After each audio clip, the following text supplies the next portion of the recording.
જય જિનેન્દ્ર, પ્રણામ. પર્યુષણ પર્વનો આજે ચોથો દિવસ. આપ સર્વને શાતા સારી હશે, ઉલ્લાસપૂર્વક આપ સર્વના પર્યુષણ સુંદર રીતે પસાર થઈ રહ્યા હશે. આજે જોનીભાઈ ભક્તિ સંગીતમાં બહુ સરસ પદ લઈને આવ્યા છે. પુરુષાર્થના અશ્વ પર અને વિષયવાસના ત્યાગો ચેતન. જોનીભાઈના અવાજને આપણે છેલ્લા 2-3 દિવસથી માણી રહ્યા છીએ અને ગયા વર્ષે પણ આપણો માણ્યો હતો. પણ આ વખતે જોનીભાઈએ ખાસ આગ્રહ રાખીને બાંસુરી અને તબલાને ઉમેરાવ્યા અને કહ્યું કે બહુ ભક્તિનો એક બહુ અનન્ય રસ વહેશે, આપણે એવું કરીએ. અને સાચે મને એમ થાય છે કે એ વાત એમની સાચી નીવડી છે. રાઘવેન્દ્રભાઈ અને રઘુવીરભાઈ અને જોનીભાઈ આ ત્રણેય આપણને આરંભની 15 મિનિટ ખૂબ જ ભક્તિમય વાતાવરણમાં લઈ જાય છે. એમના માટે એમનો તો આભાર માનીએ એટલો ઓછો છે. જોનીભાઈની આ વાત પછી આજે આપણા આજના વક્તા છે ભારતીબેન મહેતા. ભારતીબેનનો પરિચય દિલીપભાઈ શાહ શ્રી મુંબઈ જૈન યુવક સંઘના પ્રમુખ કરાવશે. ભારતીબેન આજે વાત કરવાના છે કર્મના ઉત્તરાધિકારી માત્ર આપણે એ વિષય પર. ભારતીબેન ઘણા વર્ષોથી આ મંચ ઉપર પોતાનું વ્યાખ્યાન આપે છે અને ખૂબ સરસ દર વર્ષે જુદા જુદા વિષયો, જુદી જુદી વાતો, જુદી જુદી તાત્વિક આત્મિક વાતો લઈને આપણી સમક્ષ આવે છે. ભારતીબેન આપણા સૌના અત્યંત પ્રિય તો છે જ, પણ સાથે સાથે એમની શૈલી, એમની વાત કરવાની આખી જે રજૂઆત હોય છે એ આપણને સૌને ખૂબ જ ગમે છે અને સ્પર્શી જાય છે, જેને આપણે અનુસરવાનો નિરંતર પ્રયત્ન પણ કરતા હોઈએ છીએ. તો ભારતીબેનના આ વ્યાખ્યાનને સાંભળીએ આપણે દિલીપભાઈના પરિચય બાદ. ચાલો તો આજે જોનીભાઈના સંગીતથી શરૂ કરીએ. मुनिश्री मुनिचंद्र जी महाराज कवि आनंद लिखित एक गीत।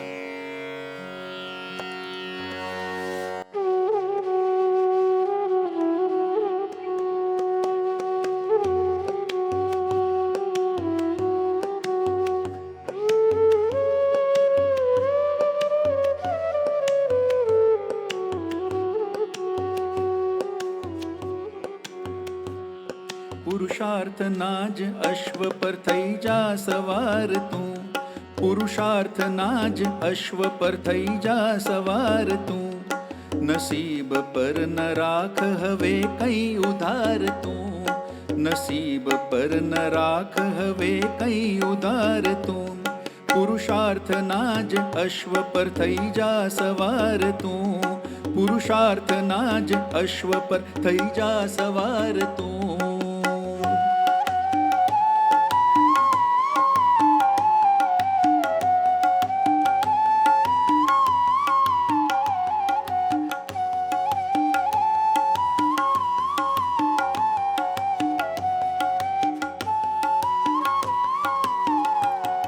એ આવશે નહીં છતાં ખેલી જો દાવ તું, એ આવશે નહીં છતાં ખેલી જો દાવ તું, જય પ્રેમથી પુકાર હજી એક વાર તું, જય પ્રેમથી પુકાર હજી એક વાર તું, પુરુષાર્થના જ અશ્વ પર થઈ જા સવાર તું, નસીબ પર ન રાખ હવે કઈ ઉધાર તું.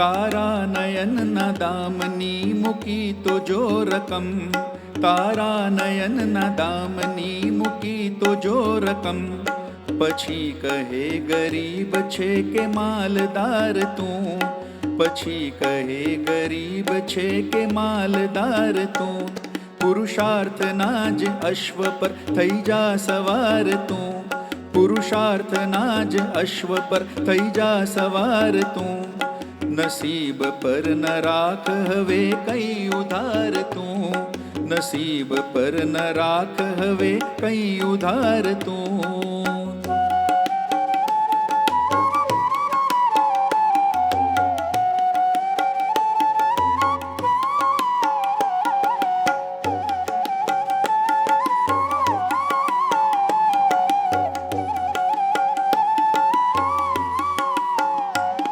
અભેદથી નિહાળ ચડી આસમાન પર, અભેદથી નિહાળ ચડી આસમાન પર. બંદોય તું જ છે અને પરવરદિગાર તું, બંદોય તું જ છે અને પરવરદિગાર તું, બંદોય તું જ છે અને પરવરદિગાર તું, બંદોય તું જ છે અને પરવરદિગાર તું, બંદોય તું જ છે અને પરવરદિગાર તું, બંદોય તું જ છે અને પરવરદિગાર તું, બંદોય તું જ છે અને પરવરદિગાર તું, બંદોય તું જ છે અને પરવરદિગાર તું, બંદોય તું જ છે અને પરવરદિગાર તું.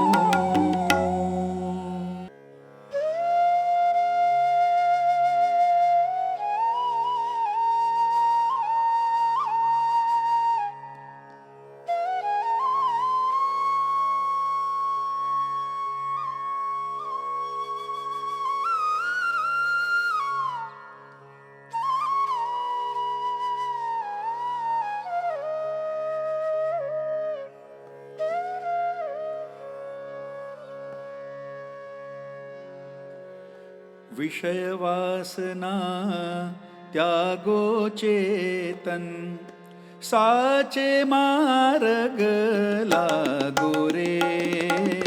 વિષય વાસના ત્યાગો ચેતન, વિષય વાસના ત્યાગો ચેતન, સાચે માર્ગ લાગો રે. વિષય વાસના ત્યાગો ચેતન, વિષય વાસના ત્યાગો ચેતન.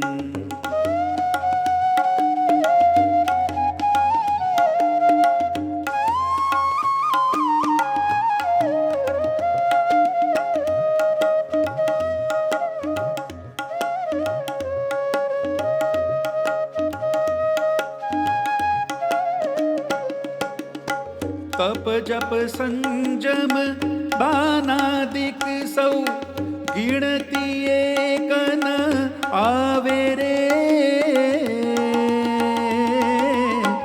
ઇન્દ્રિય સુખ में जब लगे मन, वक्र तुरंग जिम धावे रे. विषय वासना त्यागो चेतन, विषय वासना त्यागो चेतन.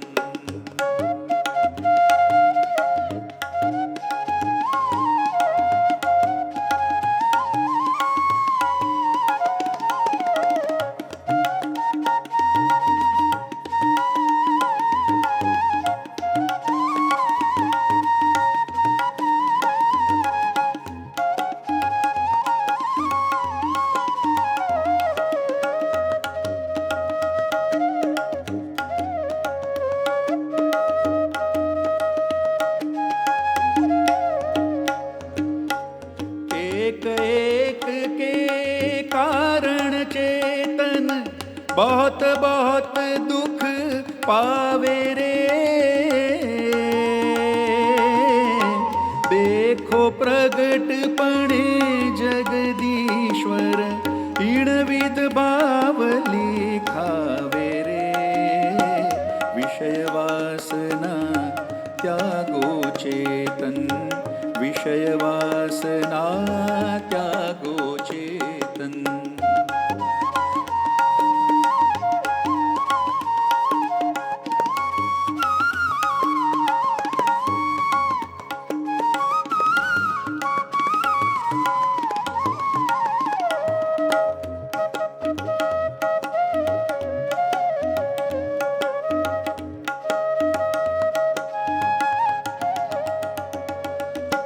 मन मत वश मातंग जगत में, परवशता दुख पावे रे. रसना लुब्ध होय जख मूरख, जाळ पड्यो पछतावे रे. विषय वासना त्यागो चेतन, વિષય વાસના ત્યાગો ચેતન.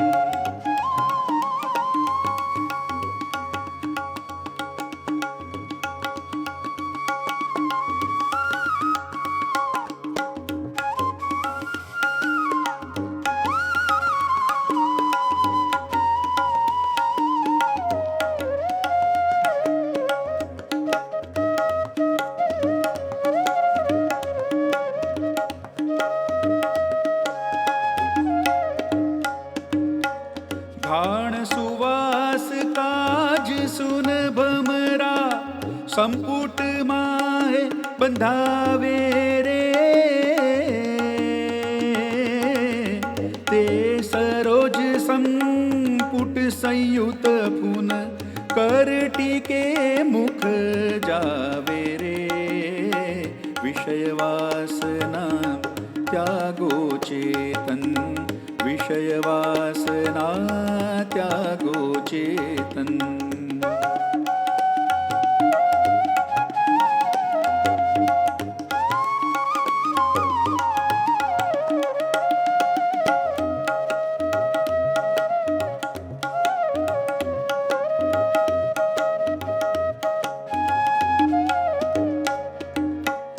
રૂપ મનોહર દેખ પતંગા પડત દીપમાં જાઈ રે.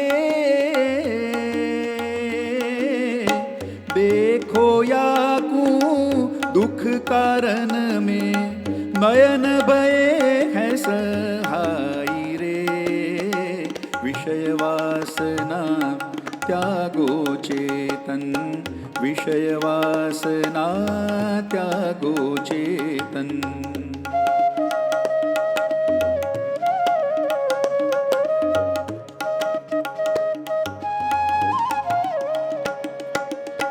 श्रवणेन्द्रिय आसक्त मृगला छिन में शीश कटावे रे.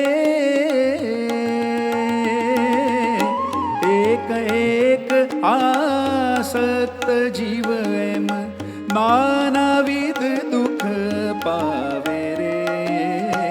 विषय वासना त्यागो चेतन. विषय वासना त्यागो चेतन.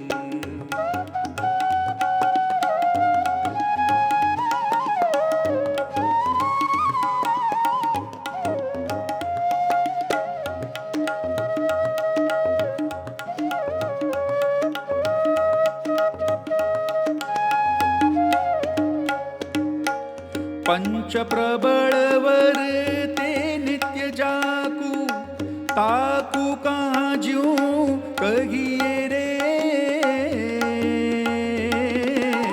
चिदानंद वचन सुनीने निज स्वभाव में रहिए रे. विषय वासना त्यागो चेतन. विषय वासना त्यागो चेतन. विषय वासना त्यागो चेतन. પંડિત જુગલ કિશોરજી રચિત મેરી ભાવના એમાંથી 2 કડીઓનું ગાન કરીશું.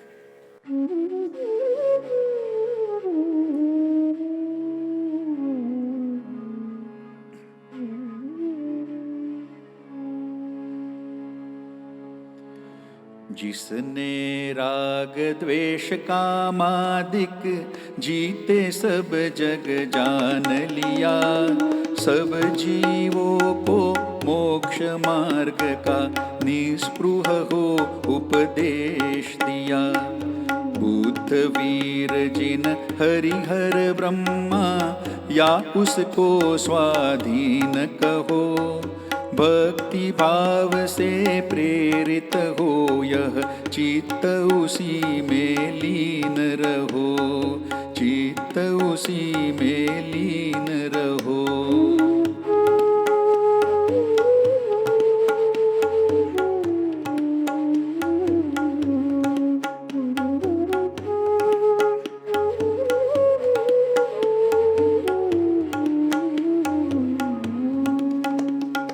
मैत्री भाव जगत में मेरा सब जीवों से नित्य रहे। मैत्री भाव जगत में मेरा सब जीवों से नित्य रहे। दीन दुखी जीवों पर मेरे उर से करुणा स्रोत वहे। दुर्जन क्रूर कुमार्ग रतों पर क्षोभ नहीं मुझको आवे। साम्य भाव रखूं मैं उन पर ऐसी परिणति हो जावे। साम्य भाव रखूं मैं उन पर ऐसी परिणति हो जावे। साम्य भाव रखूं मैं उन पर ऐसी परिणति हो जावे। જય જિનેન્દ્ર. આજે મંગળવાર 3 સપ્ટેમ્બર 2024 અને આપણી પર્યુષણ વ્યાખ્યાનમાળાનો ચોથો દિવસ.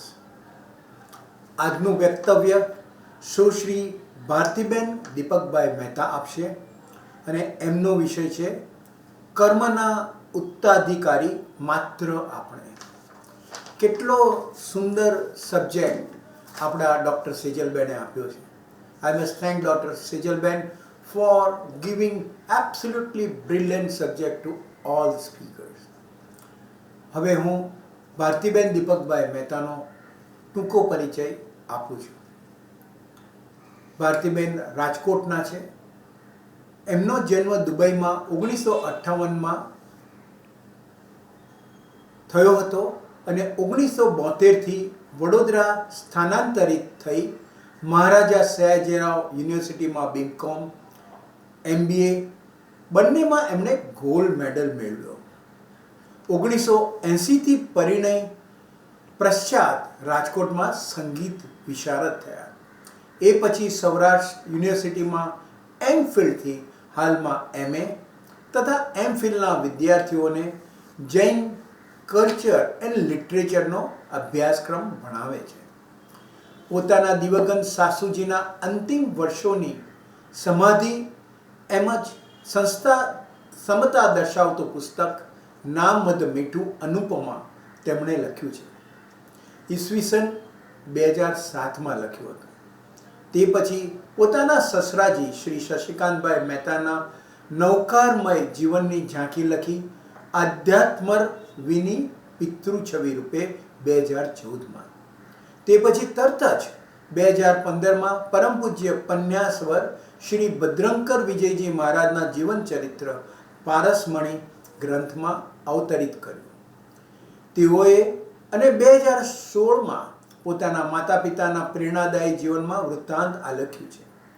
તેઓએ શિવ કાંચન પત્રતરુ નામના પુસ્તક સંપુટમાં સંગીત, સાહિત્ય, કલામાં રસ ધરાવતા તેઓ એક ડિઝાઇનર સ્ટુડિયો પણ ચલાવે છે, જેની સેવા લઈ અનેક કોર્પોરેટ કંપનીઓએ પોતાની આઈડેન્ટિટી ઊભી કરી છે.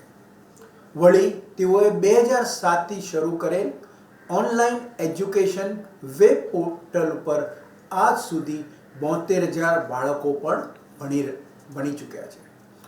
હાઇકુ, કવિતા, ટૂંકી વાર્તા, પ્રવાસ લેખન લખનાર તેઓ શાળાના વર્ષોથી જ ડાયરી લેખન પણ કરે છે.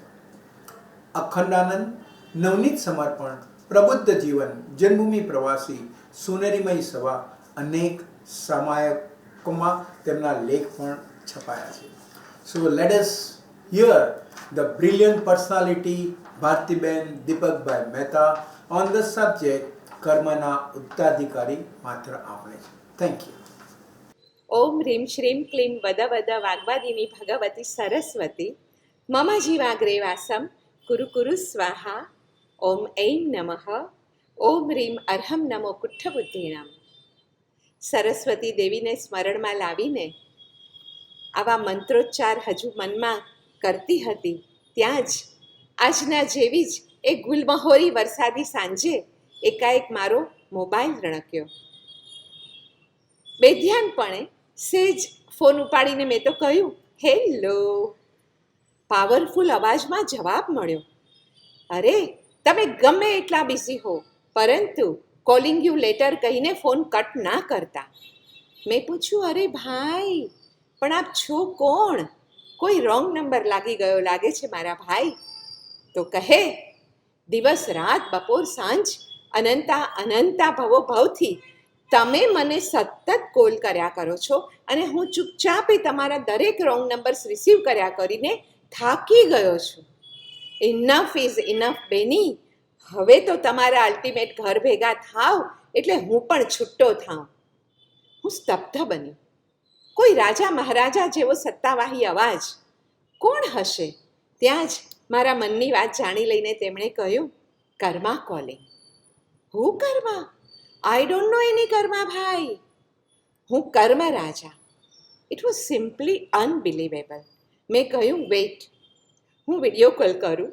આઈ need to see who is really calling me. તો કહે, અરે ડીપ ફેક કરીને તમે લોકોને છેતરો.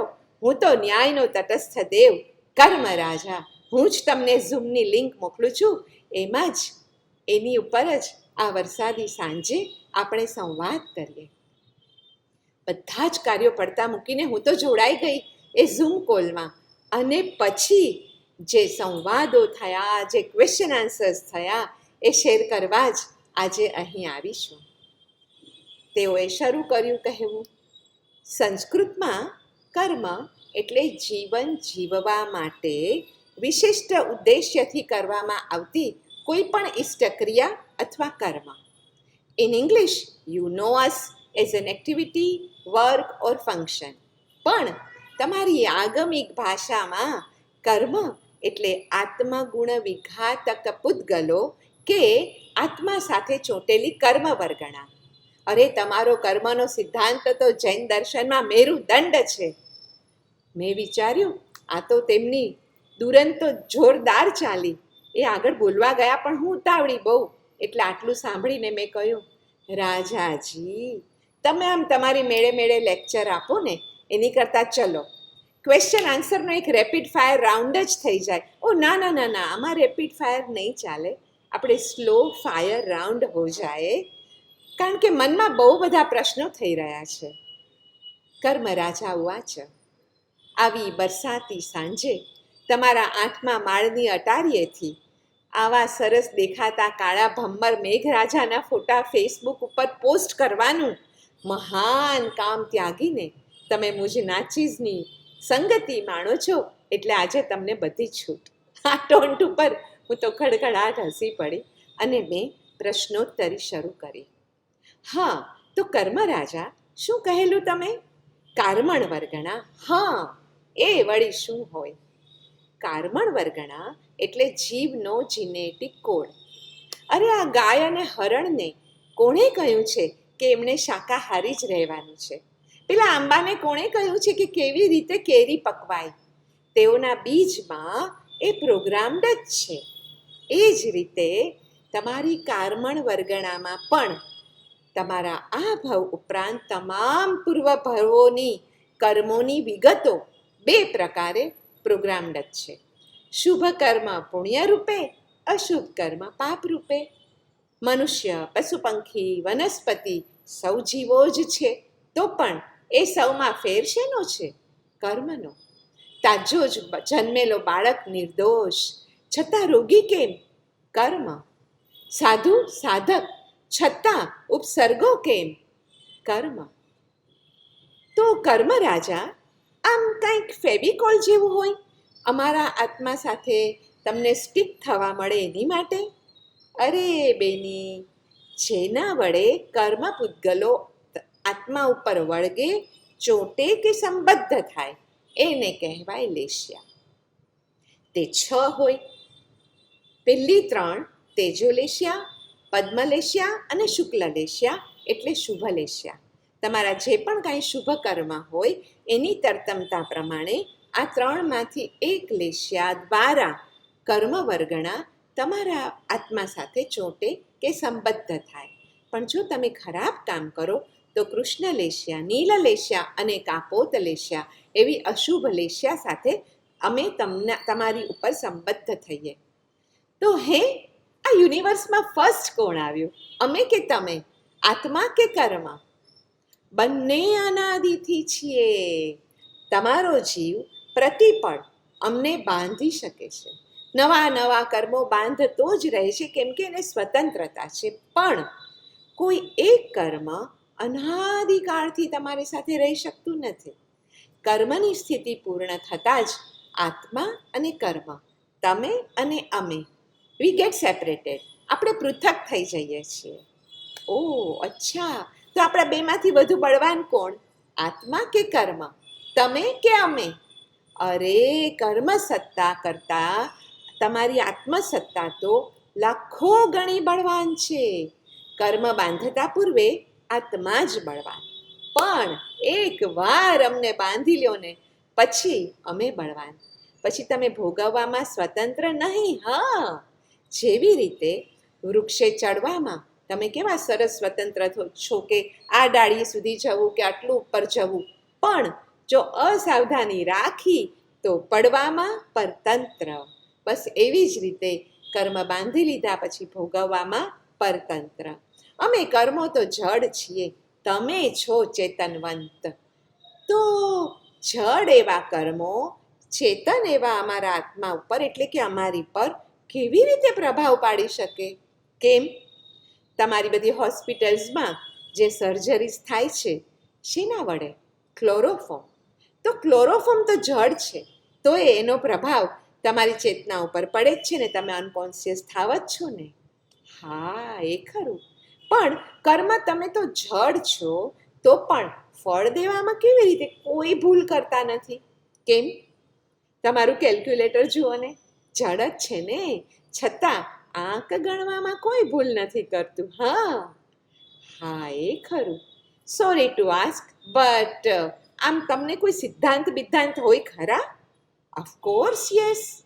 પણ 3 મુખ્ય કહું ને તો તમારું દરેક કર્મ ફળનું પ્રદાન કરે જ. જેવું કરો એવું પામો, અને જેવું વાવો તેવું લણો. એ પહેલો સિદ્ધાંત. બીજો સિદ્ધાંત છે, અમને કોઈ વહેંચી ન શકે. ધારો કે માતાને એમ હોય કે બાળક બહુ પીડાય છે, એના કર્મ હું લઈ લઉં. ના, અમે અસંવિભાગી છીએ. કર્મ કરે કોઈ અને ફળ ભોગવે કોઈ, એવું છે જ નહીં. અને હા, ત્રીજું, કોઈ ફળ તમને આ જીવનમાં ન મળે તો એ કર્મ ભોગવવા માટે તમારું ભાવિ જીવન અનિવાર્ય બને. તો કર્મરાજા, બધું કર્મ પર જ હોય તો પેલી નસીબની વાત તો ખોટી જ ને? મેં પૂછ્યું. એ કહે, ના ના, એ વાત પણ સાચી છે. જુઓ, અમે છે ને 3 ભાગમાં વિભાજિત છીએ: ક્રિયમાણ, સંચિત અને પ્રારબ્ધ. આ વળી શું? સમજાવું છું. ક્રિયમાણ કર્મ એટલે સવારથી રાત સુધી તમે જે કંઈ કરો છો તે ક્રિયમાણ કર્મ છે. દાખલા તરીકે, તમને તરસ લાગી, તમે પાણી પીવાનું કર્મ કર્યું એટલે તરસ મટી ગઈ, તે ફળ મળ્યું, કર્મ શાંત. અચ્છા, બીજો એક્ઝામ્પલ. કોઈએ ગાળ દીધી, એને લાફો મળ્યો, તો ગાલ ચચર્યો, એ ફળ મળી ગયું, કર્મ શાંત. આમ ક્રિયમાણ કર્મ તરત ફળ આપે, તરત શાંત થઈ જાય. જોકે કેટલાક ક્રિયમાણ કર્મનું ફળ તરત નહીં, પણ એના ઉદયના યોગ્ય સમયે જ મળે, અને તે છે ને સંચિત થયું. દાખલા તરીકે, તમે પરીક્ષા આજે આપી પણ એનું પરિણામ 2 મહિના પછી મળ્યું. ઘઉં આજે વાવ્યા પણ 120 દિવસે પાક્યા. અરે, આંબો આજે વાવ્યો અને એના ફળ 5 વર્ષે આવ્યા. કર્મના બીજ મુજબ ફળ મળતા ઓછી કે વધતી વાર લાગે. 84 લાખના ફેરામાં ભવે ભવે કરેલા ક્રિયમાણ કર્મમાંથી જેટલા પણ લોકર્મમાં મુકાયા ને, એ બધા સંચિત કર્મ સાથે તમે અહીં આવ્યા છો. તો just a minute, let me reconsider it. Karmaraja એનો અર્થ એવો થયો ને કે ધારો કે આજના મારી જાગૃતિના 12 કલાકમાં જો મેં 100 ક્રિયમાણ કર્મ કર્યા, તો 90નું ફળ તો ચલો તત્કાળ મળી ગયું, શાંત થઈ ગયા. પણ જે 10 કર્મ બચ્યા એ સંચિતમાં જમા થયા, અને વળી બીજા દિવસે એમાં બીજા કર્મો ઉમેરાયા. એ મહિનાના અંતે દાખલા તરીકે 300 કર્મ, તો 12 મહિને 3600 કર્મ જમા થયા, અને મારું આયુષ્ય હોય તો એના જીવનના અંતે દાખલા તરીકે 3 લાખ કર્મ જમા રહ્યા, તો એ બીજા જન્મમાં પણ મારી સાથે જ આવ્યા એમ ને? હાજી. આમ કર્મનો બંધ અને ઉદય બે અલગ અલગ સમયે હોઈ શકે છે. એટલે જ તો તમારા કવિ પંડિત વીર વિજયજીએ કહ્યું છે ને કે બંધ સમયે ચિત્ત ચેતીએ, ઉદયે શો સંતાપ. બહારે મુશળધાર વરસાદ અને વીર વિજયજીની વાણી સાંભળતા મારી અંદર વિચારોની દરિયાસમી ભરતી ઉઠી કે અનાદિકાળથી કરોડો મેરુ પર્વતો ભરાય એટલા સંચિત કર્મો સાથે ફરું છું. એમાંથી થોડાની નિર્જરા અને થોડા વધુ ભેળવીને હું ઉપરનું વસ્ત્ર બદલ્યા કરું છું. કર્મનો બંધ થાય પછી એ કર્મ અબાધા કાળ સુધી સત્તામાં રહે, પણ બાદ એનો જ્યારે ઉદય થાય ત્યારે જો હું નવા કર્મનો બંધ ન કરું તો જ એ વિષચક્ર તૂટે અને સર્વથા નિર્જરા થતાં જ મારાથી આવરણ રહિત થવાશે. ઓહો હો હો! પણ કર્મરાજાએ ત્યાં જ મારી વિચારોની શૃંખલાને બ્રેક મારી અને તેમણે વાત આગળ વધારી. કહે કે હવે સંચિત થયેલું ફળ પાકે અને ફળ આપવા તૈયાર થાય ને ત્યારે તે ત્રીજું પ્રારબ્ધ કર્મ થયું. હા, તો સંચિતમાંથી ઉદયમાં આવવા તૈયાર થયેલા એ કર્મના પરિણામમાં તમારો એ વખતનો વર્તમાનનો કાળનો જે ભાવ હોય ને એનાથી એમાં ફેરફાર થઈ શકે. અનંતા અવતારથી તમને જે દેહ મળ્યો છે ને એ તમે પોતે જ ઘડેલો છે. તમારા નવા ક્ષેત્ર, ગતિ, જાતિ, દેખાવ, જ્ઞાન, ટેલેન્ટ બધું જ તમને તમારા કર્મ અનુસાર જ મળે છે. તો મેં પ્રશ્ન કર્યો કે જો બધું નિયત જ છે તો પછી અમારે પુરુષાર્થ શેનો કરવાનો? અરે, સંચિત કર્મ જ્યારે પ્રારબ્ધ બનીને ઉદયમાં આવે ત્યારે નવું કર્મ ન બંધાય એનો. હા, જ્યારે કર્મનો ઉદય થાય ત્યારે આત્મા ફરીથી કેસરી સિંહ અને કર્મ હરિણ છે. ત્યારે ફરીથી આત્મા સ્વતંત્ર છે નક્કી કરવા કે ઉદયમાં આવેલા કર્મ નિમિત્તે હવે નવું કર્મ બાંધવું કે જ્ઞાતા દ્રષ્ટા બનીને એને નિર્જરી જવા દેવું. હા, એ વાત સાચી. હા, પણ કર્મ રાજા, આમ કર્મના ઉદય કાળે કોઈની લાગવગ ન ચાલે. લાગવગ તો ન ચાલે મારી બેન, પણ હા, કર્મના ઉદય કાળે 5 વસ્તુ જરૂર અસર કરી શકે. દ્રવ્ય, તમારું આત્માનું દ્રવ્ય. ક્ષેત્ર, તમે કયા ક્ષેત્રમાં છો? ભરત ક્ષેત્રમાં, મહાવિદ્ય ક્ષેત્રમાં. ત્રીજો છે કાળ. હમણાં જ તમારો કોરોનાના કાળમાં ધારો કે તમને 5 ડિગ્રી તાવ આવ્યો હોય અને અત્યારના સાદા કાળમાં 4-5 ડિગ્રી તાવ આવ્યો હોય તો એના ફળમાં ઘણો બધો ફરક પડી જાય. ચોથું છે ભાવ. તમારે એ કર્મ કરતી વખતનો ભાવ કેવો છે? અને 5મું છે ભાવ. તમે કઈ ગતિમાં છો? તિર્યંશ ગતિમાં છો, નરક ગતિમાં છો, મનુષ્ય ગતિમાં છો કે દેવ ગતિમાં છો? એ બધી વસ્તુની અસર એ ઉદય વખતે જરૂર થાય. કર્મ રાજા, અમે આ બધી જગ્યાએ ખૂબ બધા ભવો કરીને આવ્યા જ છીએ એવું ગુરુ મહારાજ કહે જ છે. અનેક અમે ચિંતાઓ કરી આ જન્મમાં આવીને, પણ એક ચિંતા અમે ક્યારેય નથી કરી કે અજન્મા બનવાની ચિંતા. કેમ નથી કરી? ભાડાનું મકાન હોય એની તમે કેટલી જરૂરિયાતો પૂરી કરો. તમે કહેશો ના બાબા ના, આપણું ઘર હોય તો ઠીક, બાકી મારા વાલા મૂડી સાચવીને બેસો. તો આ શરીરરૂપી ઘર પણ અમે તમને થોડા વર્ષો માટે જ ભાડે આપ્યું છે. તો એની પાછે ઇન્દ્રિયો, મન, અહંકારની જરૂરતો શા માટે એકધારી પૂરી કર્યા જ કરો છો? યાદ રાખજો. હા, શરીરને આજે જેટલું સુખ એટલું તમને એટલે કે આત્માને કાલે દુઃખ. પણ સંઘની પંચેન્દ્રિય પણ પામીને તમારે તો ફરીથી નિગોદનું જ બુકિંગ કરાવવું છે ને? હા, સાચી વાત છે. પણ હે કર્મ રાજા, અમારો આત્મા શું કામ બાંધે છે તમને? કોઈ અમારી મજબૂરી હશે, હા, અમારા બિચારાની. નહીતર અમે તો બહુ જ ફ્રીડમમાં માનીએ છીએ. અમને ફ્રીડમ જ બહુ ગમે. અમને કોઈ બાંધી લે ને એ ન ગમે. ઓહો, સાવ સાચી વાત છે. તમને ફ્રીડમ બહુ ગમે છે, પણ આજકાલ તો હું જોઉં છું સ્ક્રીન ટાઈમે તમને કેટલા બાંધી લીધા છે. એમાંથી બહાર નીકળવું જ ગમતું જ નથી. ગુલામ થઈ ગયા છો તમે. એટલે તમે જો એવું માનતા હો કે તમને ફ્રીડમ ગમે છે, તો સ્ક્રીન ટાઈમ ઓછો કરજો, બંધ કરી દેજો. મેં જે રીતે યુગોથી ઓબ્ઝર્વ કર્યું છે ને, એ મુજબ 5 આશ્રવો કે કારણો છે અમને બાંધવાના, એવું કીધું કર્મરાજાએ. અને પછી એ 5 આશ્રવો સમજાવ્યા. તેમણે કહ્યું, જુઓ, 1, અવિરતિ, તમારું અવ્રતપણું. ક્યાંય બંધાવું જ નથી, એમાં તમે સાચા છો.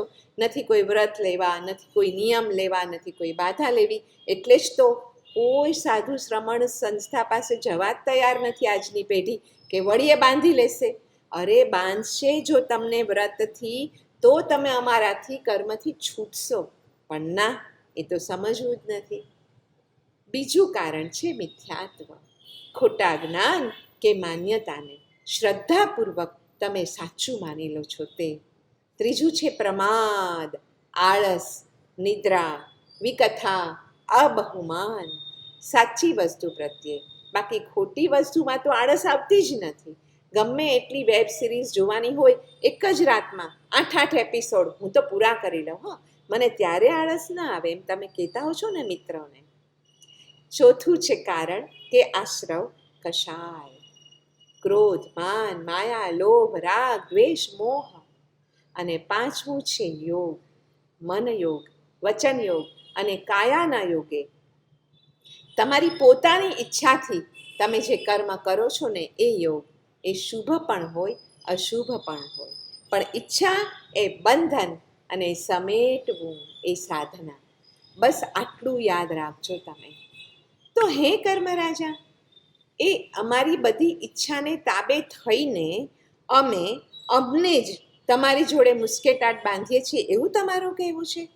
હા, આમ તો છે ને, કોસ્મિક ઇવોલ્યુશનનું કાર્ય વેગવંતું બનાવવા માટે તેની ઈચ્છામાં તમારે તમારી ઈચ્છાને સબ્લાઇમ કરી દેવાની છે.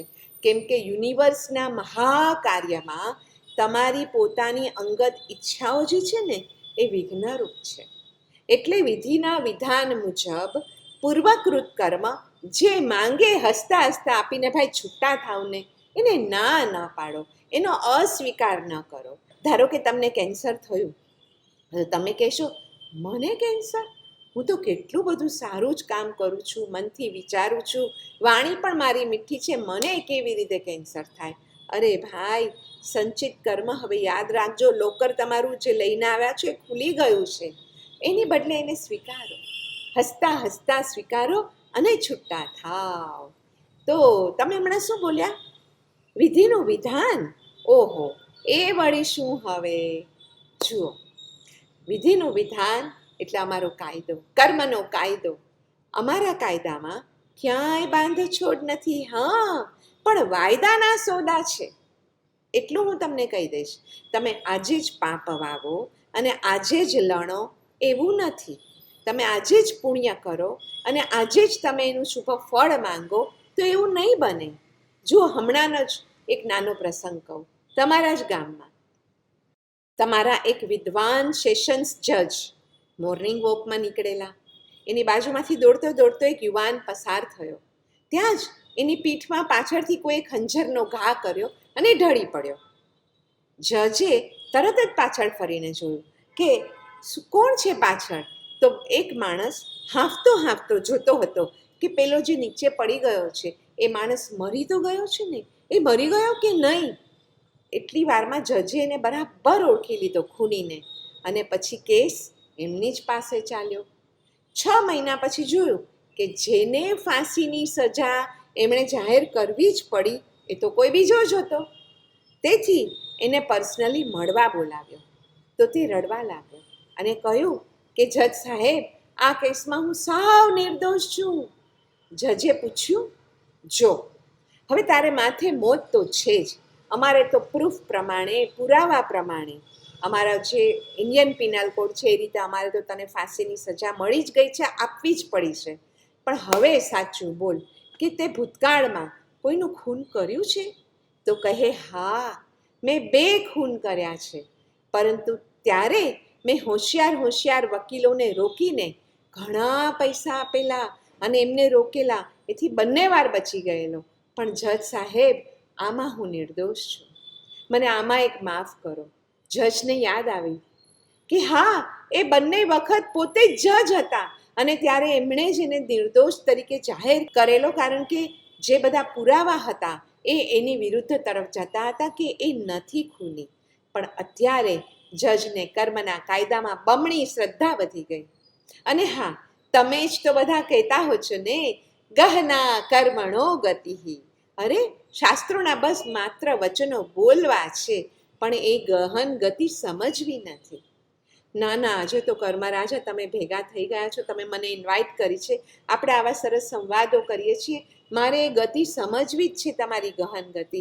પણ કર્મરાજા, એક વાત કહો, મને છે ને નવી ગાથા યાદ રહેતી નથી, તો એમાં તમે જ કારણ? ઓફકોર્સ મેડમ, જુઓ, તમારો ખોરાક જેમ પચીને 7 ધાતુ રૂપે પરિણમે છે ને, એવી જ રીતે તમે કરેલા કૃત્યો 8 કર્મ રૂપે પરિણમે છે. અને અમારી એ 8 પ્રકૃતિ એટલે, જો પહેલાં હું 4 પ્રકૃતિ કહીશ. પહેલી છે જ્ઞાનાવરણીય કર્મ. જ્ઞાની અને જ્ઞાન પ્રત્યે અવિનય સેવવાથી બંધાય. તમે જે હમણાં કીધું ને કે મને નવી ગાથા નથી ચડતી, તો હા, તમે ક્યારેક જ્ઞાની અને જ્ઞાન પ્રત્યેનો વિનય સાચવ્યો નહીં હોય, એટલે તમને આ જ્ઞાનાવરણીય, જ્ઞાનનું આવરણ આવી જાય એવું કર્મ બંધાઈ ગયું છે. બીજું છે દર્શનાવરણીય કર્મ. અજ્ઞાનને કારણે જ્યારે વિષયો અને કષાયો તમારાથી સેવાઈ જાય છે, ત્યારે આ દર્શનાવરણીય કર્મ બંધાય છે. ત્રીજું છે મોહનીય કર્મ. આ મોહનીય કર્મ એટલે અમારા તો ગદાધારી ભીમ, અજ્ઞાનને કારણે જે તમે મોહનીય કર્મ બાંધો છો અને વિષય અને કષાયો સેવવાથી બાંધો છો. ચોથું છે અંતરાય કર્મ. કોઈ જીવને નડતર આપીને પાછો એના જીવને કકળાવ્યો હોય, ત્યારે આ અંતરાય કર્મ બંધાય છે. તમે ઘણીવાર કહો છો, કોઈને અંતરાય આપી હશે એટલે મને અત્યારે આ ઉદયમાં આવ્યું છે, તો હવે અંતરાય આપી બંધ કરો. કોઈ શુભ કામ કરતું હોય, કોઈ અનુષ્ઠાન થતું હોય, કોઈ મહાન તપ થતા હોય, એમાં અંતરાય ન આપો. આ પ્રથમ છે ને 4 ઘાતી કર્મ છે. અને એના ક્ષયથી તો ખબર છે શું થાય? આત્મા એવો સ્થિર થઈ જાય કે જીવને થઈ જાય કેવળ જ્ઞાન. જેમ અમે એટલે કે કર્મો તમારી સત્તામાં વિદ્યમાન છીએ, એમ કેવળ જ્ઞાન પણ તમારી અંદર વિદ્યમાન જ છે. એને કાંઈ બહારથી નથી લાવવું પડતું. માત્ર જે તિરોભૂત છે એને આવિર્ભૂત કરવાનું છે. એટલે કે દાખલા તરીકે એક ચરુ, માટીનો ઘડો કે કાંસાનો ઘડો અંદર પૃથ્વીમાં અંદર દટાયેલો પડ્યો હોય અને એને બહાર કાઢીને એના ઉપરના માટીના થરો તમે દૂર કરો અને જેમ અંદર રહેલા રત્નો ઝગમગે, એમ આ 4 કર્મ એટલે કે સૌથી કઠણ એવું મોહનીય કર્મરૂપી મળ તમે દૂર કરો ને, એટલે શું થાય ખબર છે? અંદરથી કેવળ જ્ઞાન ઝળહળે. પણ આ કર્મ, મોહનીય કર્મરૂપી મળ તમને શું આપે ખબર છે? પ્રેમ, કરુણા, મૈત્રી, દયા, દાન, સેવાભાવથી તમને દૂર રાખે. અંતરાય કર્મરૂપી વિક્ષેપ તમને પ્રભુ ભક્તિથી દૂર રાખે. અને દર્શનાવરણીય અને જ્ઞાનાવરણીય કર્મરૂપી આવરણ તમને જ્ઞાનથી, ધ્યાનથી દૂર રાખે. અને જ્યારે આ 4 કર્મનો ક્ષય થઈ જાય કે પ્રગટે અંદરથી કેવળ જ્ઞાનરૂપી રત્ન ઝળાહળા. હવે બીજા 4 કર્મો જોઈએ. 5મું છે વેદનીય, 6ઠું આયુ, 7મું નામ અને 8મું છે ગોત્ર કર્મ. વેદનીય કર્મ એટલે તમે કોઈને પીડા તો ચલો આપી, પણ પીડા આપ્યા પછી એના દુઃખમાં સુખ માન્યું, બહુ ખુશ થઈ ગયા. અરે, મેં તો એને એવી આપી દીધી ને જોરદાર થપ્પડ, એને હજી ચચરતો હશે ગાલ, એ તો એ જ લાગનો હશે. તો એના દુઃખમાં તમે જે સુખ માનો છો એ બંધાવે છે વેદનીય પ્રકારના કર્મ. પછી તમને પણ વેદના ઉદયમાં આવે છે કે ઓહો મને એપેન્ડિક્સનો બહુ દુખાવો છે, તો યાદ રાખજો કોઈકને વેદના આપી છે એનું આ ફળ જ છે. આનંદથી એને નિર્જરાવી દેજો. છઠ્ઠું છે આયુ કર્મ.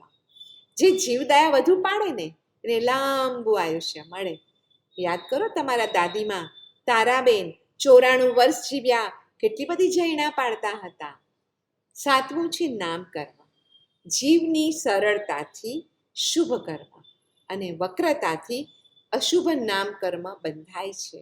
તમે વિચારો પ્રભુ પાર્શ્વનાથ કેટલું યશનામ કર્મ છે અત્યારે, બાકી તો 24 તીર્થંકરોની જે અત્યારની પરિસ્થિતિ છે સિદ્ધ થઈ ગયા છે, પણ તીર્થંકરોની એક જ અવસ્થા હોય છતાં પણ વધુ યશ નામ કર્મ કોનું છે? પ્રભુ પાર્શ્વનું છે. એવી જ રીતે આઠમું કર્મ છે ગોત્ર કર્મ.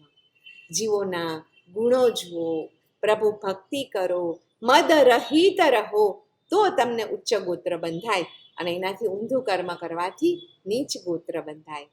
યાદ કરો નૈસાર, કેવો એણે ગોત્રનો મદ કરેલો. પ્રભુ મહાવીરના જીવે મારા દાદા પ્રથમ તીર્થંકર, મારા પિતા ભરત ચક્રવર્તી, અને હું આ અવસર્પિણી કાળનો અંતિમ થનારો છું તીર્થંકર 24માં મહાવીર સ્વામી રૂપે થઈ ગયું. કેવો નીચ ગોત્ર બંધાઈ ગયું. 27 ભવ, મોટા ભવમાંથી એમણે પસાર થવું પડ્યું. પણ એક વસ્તુ હું તમને કહીશ, જો 4 ઘાતી કર્મના ક્ષયથી તમને કેવળ જ્ઞાન પ્રગટે છે, તો આ 4 અઘાતી કર્મોનો ક્ષય થયે તો તમારું નિર્વાણ પાક્કું. ઓહો હો, શું વાત કરો છો! આમ તો સાંભળતા તો બહુ બધું ઇઝી લાગે છે, પણ કર્મ રાજા આ ઘાતી અને અઘાતી કર્મોનું રૂટ કોઝ કયો ભાઈ, એનું મૂળ જ અમે કાપી નાખીએ, કરવત જ મૂકી દઈએ, પછી માથાકૂટ જ નહીં. તેઓ કહે અઘાતી કર્મોનું મૂળ ઘાતી કર્મ, અને ઘાતી કર્મનું મૂળ મોહ અને અજ્ઞાન. તો એ કેવી રીતે દૂર કરવું? આત્મજ્ઞાનથી. એકવાર મોહ અને અજ્ઞાન આત્મજ્ઞાનથી દૂર થઈ જાય પછી જીવને શિવ થતા કોઈ રોકી ન શકે. તો કર્મરાજા, મોહ અને અજ્ઞાન છે ત્યાં સુધી અમારા જે આ સંચિત થયેલા કર્મો છે એ 8 કર્મો કઈ રીતે ભોગવાશે? જુઓ, તમારા અધ્યવસાયની તરતમતા એ મુજબ ભોગવાશે. સ્પૃષ્ટ, બદ્ધ, નિધત્ત અને નિકાચિત પ્રમાણે.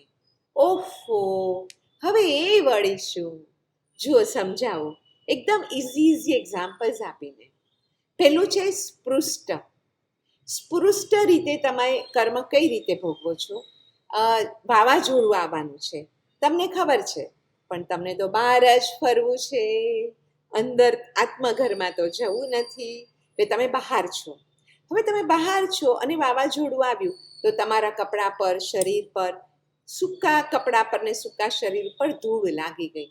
તમે ઘરમાં આવ્યા એને ઝાટકી લીધું, ઉડી ગઈ. બસ એટલું જ કર્મ લાગ્યું હોય.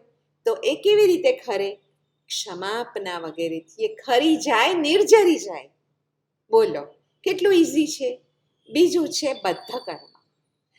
બંધાયેલું એટલે કેવી રીતે? 2 દોરી હોય, એ બંને વચ્ચે તમે ગાંઠ બાંધો, ઝીણી ને કઠણ ગાંઠ બંધાઈ હોય, એ ધીરજ અને કૌશલ્યપૂર્વક જ છૂટી પડે. તો ધીરજ અને કૌશલ્ય એટલે આ બધા કર્મ છોડવા માટે તમારે સંવર અને નિર્જરાથી એ હળવા કરવા પડે. તો સંવર એટલે શું? કે વાવાઝોડું આવવાનું હોય ત્યારે નવા કર્મરૂપી ધૂળને અંદર આવતા અટકાવવા, આત્મામાં પ્રવેશતા અટકાવવા બારી દરવાજા જ બંધ કરી દઈએ, એ સંવર. અને કોઈને પણ દોષિત માન્યા વિના સંચિતને શાંતિથી ભોગવી લેવા, એ નિર્જરા. હવે ત્રીજા કર્મ પર આવીએ. કર્મ કઈ રીતે તમે ભોગવો છો? તો નિધત્ત છે. હવે ધારો કે તમારા કપડા પર તેલનો ડાઘો લાગ્યો છે, એ તો મહાપ્રયત્ને હળવો પડે એવો હોય, તો એની માટે તમારે કેમિકલ્સ લેવા પડે, સારામાં સારો વોશિંગ પાવડર લેવો પડે. તો એ શું છે? સંયમ અને તપ.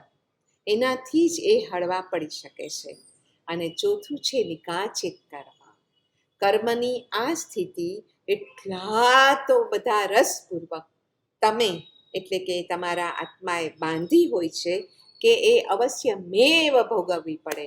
જેમ કે કપડાનું છાપકામ, આ જે પ્રિન્ટ છે એને તમે ગમે એટલા કેમિકલ્સ લેશો એ પ્રિન્ટ નહીં જાય. એ છાપકામને કાઢવા માટે તો એ કપડું જ્યાં સુધી જીર્ણ શીર્ણ ન થાય અને એક દોરા એના છૂટા ન પડે ત્યાં સુધી જે આખી ડિઝાઇન કરેલું છે તમે એ પૂરું નહીં થાય. એટલે તો અવશ્ય મેવ તમારે એમાંથી પસાર થઈને એ ભોગવવું જ પડે. પણ જે આ 8 કર્મ અમે કીધા ને હમણાં, એમાં આયુષ્ય સિવાયના 7 કર્મ પ્રતિ સમય તમે બાંધી પણ શકો છો અને છોડી પણ શકો છો. બસ એક આયુષ્ય કર્મના દળિયા આખા એ જીવનમાં ગમે ત્યારે અને માત્ર એક જ વાર એ પણ નિકાચિતપણે બંધાય અને ત્યારે જ તમારું ભાવિ નક્કી થઈ જાય. તો કર્મરાજા, આ તો બધું સમજાઈ ગયું કે સ્પૃષ્ટ, બદ્ધ, નિધત્ત, નિકાચિત. પણ એ એડવાન્સમાં કંઈક ઇન્ફોર્મેશન મળે અમને કે અમારી ભાવિ ગતિ કઈ હશે? લે, એકદમ મળી જાય. અરે વાહ! એ કઈ રીતે? જુઓ, એમણે કહ્યું કે આ ભાવમાં તમને ક્રોધ અને દ્વેષ સતાવે છે. જીવનનું સરવૈયું કાઢો અને અંદર ઝાંકીને જુઓ શું સતાવે છે. જો ક્રોધ અને દ્વેષ સતાવતા હોય તો કદાચ તમે નરક ગતિનું એડવાન્સ પ્લાનિંગ કરતા હો. તમને માયા, કપટ, દંભ ગમતા હોય તો શક્ય છે કે તિર્યંચ ગતિના વિઝા કઢાવતા હો. તમને જો લોભ અને પરિગ્રહ ગમતો હોય તો ગયા જન્મમાં પેલી કીડી અને મધમાખીઓને પણ એ જ તો ગમતું હતું. તમને સરળતા, દાન એવું ગમે છે તો સંભવ છે કે ફરી તમે આ મનુષ્ય ભવમાં જ બુકિંગ કરાવતા હો, જેમાં 4 ગતિમાંથી આવી શકાય છે અને 5 ગતિમાં જઈ શકાય છે. અને તમને જો તપ, ત્યાગ, પ્રભુ ભક્તિ, ગુરુ ભક્તિ એવું ગમતું હોય તો બને કે તમે સમકીથી દેવ થવા માટે દેવલોકની તૈયારી કરી રહ્યા હો. હવે તમે પોતે જ તમારું સેલ્ફ એનાલિસિસ કરીને નક્કી કરી લ્યો કે તમારી ભાવિ ગતિ તમે શેમાં બુકિંગ કરાવી રહ્યા છો. ઓહો, અઘરું છે. આજે રાતના જ ધ્યાન કરીને બેસવું પડશે, સમાધિ લગાવવી પડશે અને ભાવિ ગતિ જોવી પડશે. અને ખરેખર જો દ્વેષને, અહંકારને એ બધું હશે તો અમારે સ્ટિયરિંગથી આખી દિશા પણ ફેરવી નાખવી પડશે. કર્મરાજા, થેન્ક યુ, તમે આવી સરસ અમને સમજાવટ આપી રહ્યા છો. પણ એવું કેમ કહેવાય કે દેવોને પણ દુર્લભ છે આ માનવ જન્મ? લે, એમાં હજી તને પ્રશ્ન છે કાંઈ? જુઓ, આર્ય દેશ, ઉત્તમ કુળ, નિરોગી શરીર, તીક્ષ્ણ બુદ્ધિ, દીર્ઘાયુષ્ય, સત્સમાગમ અને સ્વરૂપ પ્રગટ કરવાની ઈચ્છા. હું કોણ છું? આ 7 ઉત્તરોત્તર દુર્લભ વસ્તુઓ માત્ર અને માત્ર એક માનવ ગતિમાં જ મળે છે. પણ અમે જ તમને આ ગતિ આપી છે કારણ કે તમારા સારા કર્મ હશે. પણ હમણાં તમે શું કરો છો? અમે આપ્યો તમને સુવર્ણ થાળ, તમે એમાં ધૂળ ભરો છો. અમે આપ્યું તમને અમૃત જલ જેવું આ માનવ જન્મ, પણ તમે તો એનાથી તમારા પાદ પ્રક્ષાલન કરો છો, પગ ધુઓ છો. અરે, અમે આપી દીધો તમને ઐરાવણ હસ્તી, પણ તમે તો એની સમીપે કાષ્ટ ઉપડાવો છો. અમે આપી દીધા તમને રોજે રોજ સવાર પડે ને 24 ચિંતામણી રત્ન. આ રત્નથી તમારે હવે આ 24 કલાકમાં તમારે જેમ વાવવા હોય, વાપરવા હોય કે વેડફવા હોય એમાં એ રત્નોને વાપરો. પણ તમે તો એ રત્નોથી કાગડા ઉડાડવા જેવું નિમ્ન કક્ષાનું, એકદમ નીચી કક્ષાનું તમે તો કાર્ય કરી રહ્યા છો. પણ જે કામ કરવાનું છે એ એક આત્માને ઓળખવાનું જ કામ ભૂલી ગયા છો. અને એટલે જ 84 લાખ યોનિના ચક્કરમાં હજુ છો. ઓહો, કર્મરાજા, આજે હું શ્વાસોશ્વાસ લઉં છું અથવા દરેક ગતિમાં હું શ્વાસોશ્વાસ તો લઉં જ છું કારણ કે જીવ છું. અને એની પેલી સાબિતી જે છે કે હું શ્વાસોશ્વાસ લઉં છું તો એ પણ કર્મ છે. હાજી, ગૌણ અને પ્રધાન એમ 2 પ્રકારના ભેદ છે. એમાં નિષિધ્ય અને વિહિત હોય. હવે એમાંથી નિષિધ્ય કર્મ તો તમે કદી કરવાના જ નથી કારણ કે તો નિષેધ છે એનો. હમણાં કોઈ 7મી નરક જવાનો કે 12મા દેવલોક જવાનો અહીંયાથી કોઈ જગ્યાએ તમને જવાનો રસ્તો ખુલ્લો જ નથી, પણ વિહિત તમે 4 પ્રકારે કરો છો. એમાં 4 છે: નિત્ય, નૈમિતિક, કામ્ય અને પ્રાયશ્ચિત. તમે જે શ્વાસોશ્વાસ લ્યો છો ને એ છે નિત્ય કર્મ. પણ ધારો કે પગે કાંટો વાગ્યો, કે તમે માંદા પડ્યા, દવા લઈને તમે સાજા થયા, એ છે નૈમિતિક. અને શરીરને કાયમ સાજું રાખવા માટે તમે જે યોગાસનો કરો છો, એ બ્રિસ્ક વોકિંગ કરો છો કે જીમમાં જાઓ છો, એ છે કામ્ય કર્મો. અને કોઈ ભૂલ થઈ ગઈ અને એની ક્ષમા માંગો છો, એ છે પ્રાયશ્ચિતનું કર્મ. રાજન, તમે કયા રૂટથી આમ અમારામાં એટલે કે આત્મામાં એન્ટર થાવ, એના કોઈ પ્રવેશ દ્વાર ખરા? હું પૂછી બેઠી. એણે કહ્યું, આટલા મોટા બ્રહ્માંડમાં અમારે આવવાના માત્ર 3 જ દ્વાર છે. તમારા જ મન, વચન અને કાયા. 24 કલાક એ 3 તો તમારી સાથે જ છે. એટલે અમને મજા છે, કારણ કે 3 દરવાજા ખુલ્લા છે અને તમારામાં જાગૃતિ નથી. જાગૃતિ રાખો કે ભાવ કર્મ અને દ્રવ્ય કર્મ નિવારવા હવે તમારા મનમાંથી કોઈનું પણ બુરું ઈચ્છાય ન જાય, વચનથી કોઈને દુઃખ ન પહોંચાડાય અને કાયાથી હિંસાદી પ્રવૃત્તિ ન થાય. અધરવાઇઝ આત્મગુણ વિઘાતક અમારા પૂતગલો તમને વળગશે જ. Gate ready for that. તો નવીન કર્મોને આવતા જ અમારે નો એન્ટ્રી કરી દેવી હોય તો કઈ રીતે થાય? લે, એ બારી દરવાજા બંધ કરવા જ તો 6 આવશ્યક રૂપ સંવર છે ને. જો સામાય, ચતુર્વિંશતિ સ્તવ, વંદન, પ્રતિક્રમણ, કાવસદ અને પચખાન. રોજે રોજ એ 6 આવશ્યક નામ ઉપરથી જ તમને ખબર છે કે આવશ્યકો રોજે રોજ કરવાના જ છે. પણ ભાઈ અમને તો સમય ક્યાં, વી આર ટુ બિઝી એમ કહીને તમે તો આ કાંઈ ધ્યાનમાં લેતા જ નથી. પણ યાદ રાખજો, વિશ્વ ઉપર 2 વસ્તુનું સામ્રાજ્ય છે. એક, કર્મનો ન્યાય અટલ છે, અને બીજું, પ્રભુનો પ્રેમ અચૂક છે. કેટલી મોટી છટકબારી છે તમારી પાસે. જો અમારો નિયમ અટલ, પણ એમાં પરમાત્માની કૃપાને ગાબડું પાડવાનો અવકાશ છે. હા, કૃપા ઉતરે 12 પ્રકારના તપથી. તો કરવા માંડો.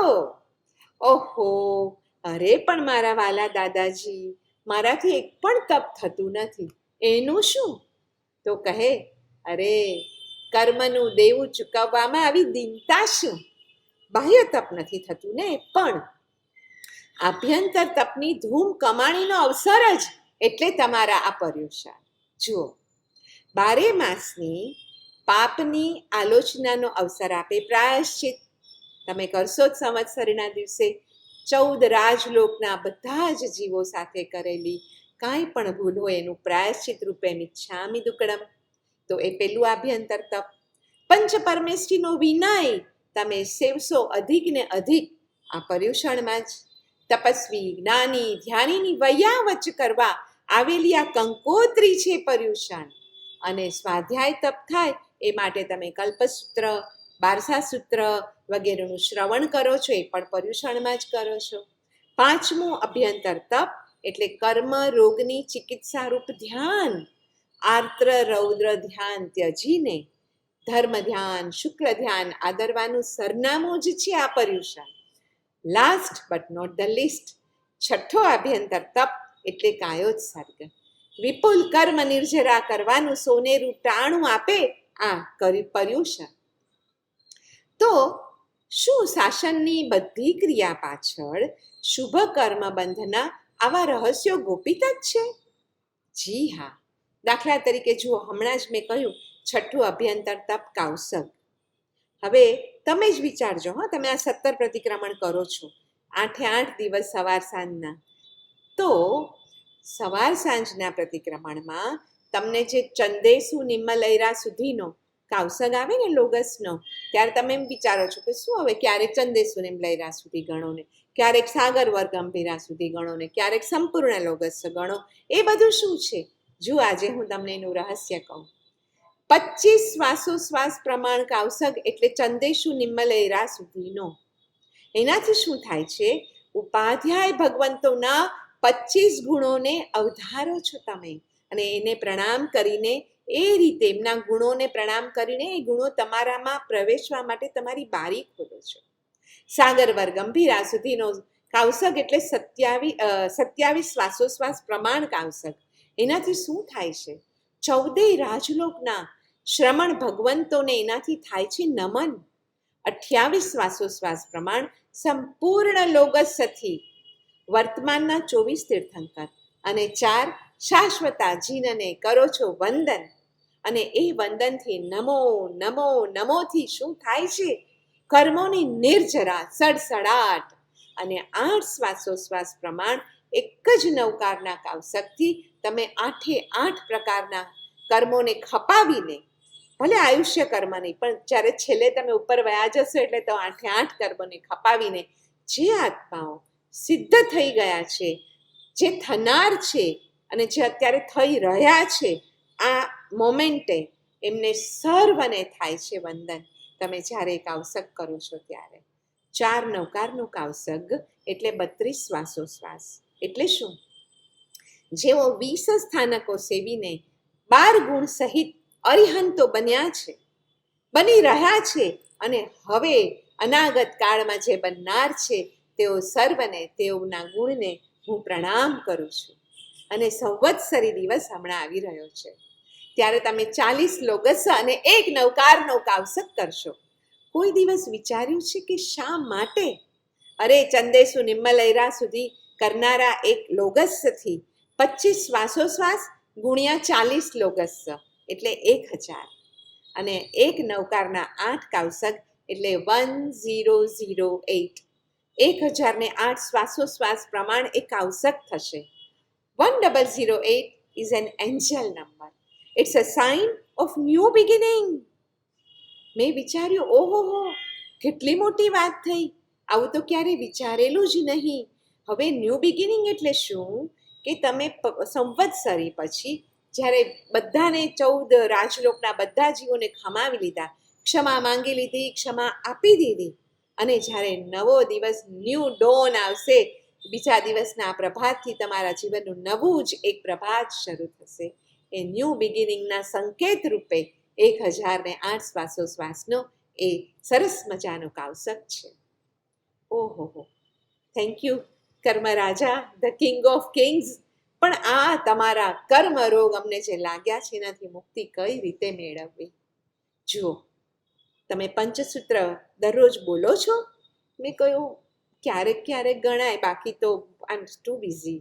હા, મને ખબર જ હતી, પણ તમારા દાદીમાં ગણતા હતા, માતા ગણે છે, માતા ગણતા હતા, કાકી ગણે છે, બધા વડીલોએ ગણ્યું, પણ તમે તો ભાઈ સાહેબ બહુ બિઝી. એમાં શું આવે છે? દુષ્કૃતોની ગરહા આવે છે, સુકૃતોની અનુમોદના આવે છે, અને અરિહંત સિદ્ધ સાધુ અને સદ્ધર્મનું શરણું લેવાની વાત આવે છે. બસ આ 4 વસ્તુ કરો એટલે અમારાથી મુક્તિ. રોજ સવાર પડે અને આજ સુધી થઈ ગયેલા દરેક દુષ્કૃત્યની માફી માંગો, દરેક સુકૃત્યોની અનુમોદનાના પુટ ચડાવો, અને 4 શરણાગ્રહણ કરી લો. બસ પછી તમે સેફ થઈ ગયા છો. અને આ તમે જે કર્મ રોગ શબ્દ વાપર્યો ને, એનું કારણ શું છે ખબર છે? પ્રભુ નામનું વિસ્મરણ. અને એનું ઔષધ છે શ્રી નમસ્કાર મહામંત્ર. ખરી વાત છે. હા, અમારા પિતાજી શ્રી શશિકાંતભાઈ મહેતા કહેતા જ કે બધા જ રોગ આત્મવિસ્મૃતિને કારણે જ થાય છે. તેથી નવકાર ગણો. જે નવકારના 68 અક્ષરોમાં પોતાનું અક્ષય પદ જોઈ શકતા નથી, એ સર્વે નિરક્ષર છે, અભણ છે. અને નવકાર જપ એ કાંઈ માત્ર ક્રિયા નથી. હા, એ પુકાર છે સિદ્ધ પરમાત્માને કે તમે શુદ્ધ થયા, હવે અમને પણ શુદ્ધ કરો. એ પોકાર ત્યાં સંભળાય પણ છે, પણ તમે બોલો તો. અને શુદ્ધ થયા પછી તો સિદ્ધ થવું ક્યાં દુષ્કર જ હોતું હોય છે. સાચી વાત છે. હે કર્મ રાજા, અમારે તમારો હિસાબ તો ચૂકવવો જ રહ્યો, કારણ કે મોક્ષ અમારી રાહ જુએ છે.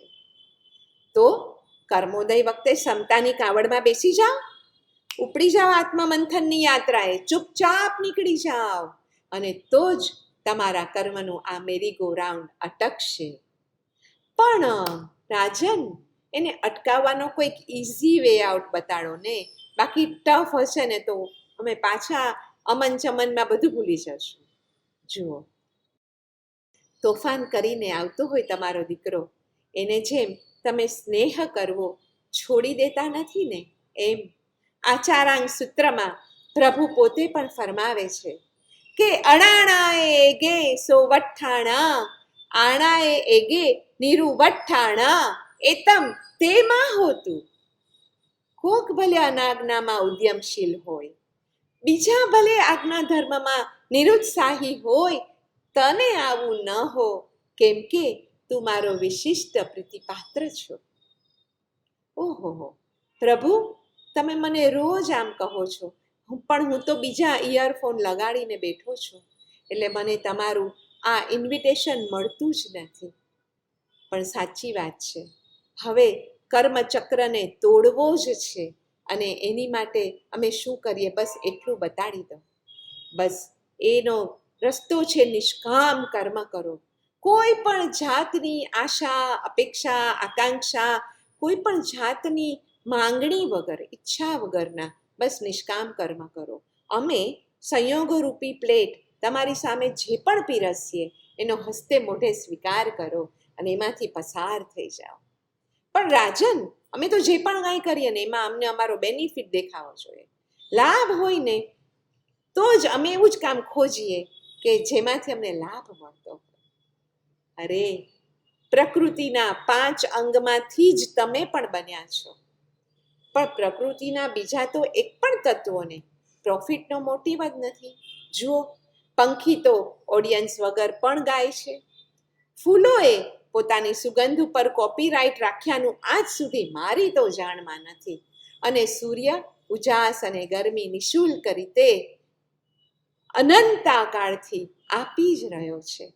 અને આવી રીતે આખા યુનિવર્સમાં આપો આપો આપો આપવાનો જ એક યજ્ઞ ચાલે છે. પણ ભાઈ સાહેબ, અમારો સ્વભાવ તો લેવાનો છે, પણ અમે જ્યારે લાવ લાવ કરીએ ને ત્યારે તમે અમને સજા બહુ આપો છો. કેટલી વાર કહું, તમારા કર્મના ઉત્તરાધિકારી માત્ર અને માત્ર તમે સ્વયં જ છો. હું તો જે ફળ આપું છું ને એ સજા નથી, પરંતુ તમે જે અને જેવું બીજ વાવ્યું તેનું જ અને તેટલું જ અને તેવું જ ફળ હું તો માત્ર એક્ઝિક્યુટ કરું છું. તમે કયા ભાવથી કાર્ય કરો છો એની ઉપર કયું કર્મ બંધાય એનો આધાર છે. દાખલા તરીકે, તમે ગરમ મસ્ત મજાની રવિવારની સવારે તમે જાતે ચા બનાવીને તમારા શ્રાવકજી દીપક કુમારને આપી, ત્યાં જ એનો મોબાઈલ રણક્યો, એ ઊભા થઈને મોબાઈલ રિસીવ કરવા ગયા, એટલે તમે શું કર્યું, એ ચા ઉપર તમારી સોસર શું કહો રકાબી ઢાંકી. હવે એ ઢાંકવાનું કર્મ તો એક સરખું છે, ક્રિયા તો એક સરખી જ છે, પણ એની પાછળનો હેતુ ભાવ શું છે 2-3 જાતના હોઈ શકે. પહેલો ભાવ એમ હોય કે અરે દીપકા ગરમ ચા મૂકીને ક્યાં ગયા, એ ઠરી જશે, લાવ ઢાંકી દઉં. એ મોહ થયો. તમારે એને ગરમ ગરમ ચા પીવડાવી છે, એનો મૂડ સારો રાખવો છે, એ મોહ થયો. પણ જો તમે એમ વિચાર્યું કે હું ઢાંકી દઉં, નહીતર કોઈ ન દેખાતા અદ્રશ્ય એવા ઝીણા પણ મારા જેવા જ ચેતનવંત જીવોમાંથી કોઈ એની અંદર પડી જશે અને બિચારાનો નાશ થઈ જશે, તો જીવ દયા વિચારીને તમે એને જો ઢાંકી છે તો બીજી રીતના કર્મ બંધાય છે.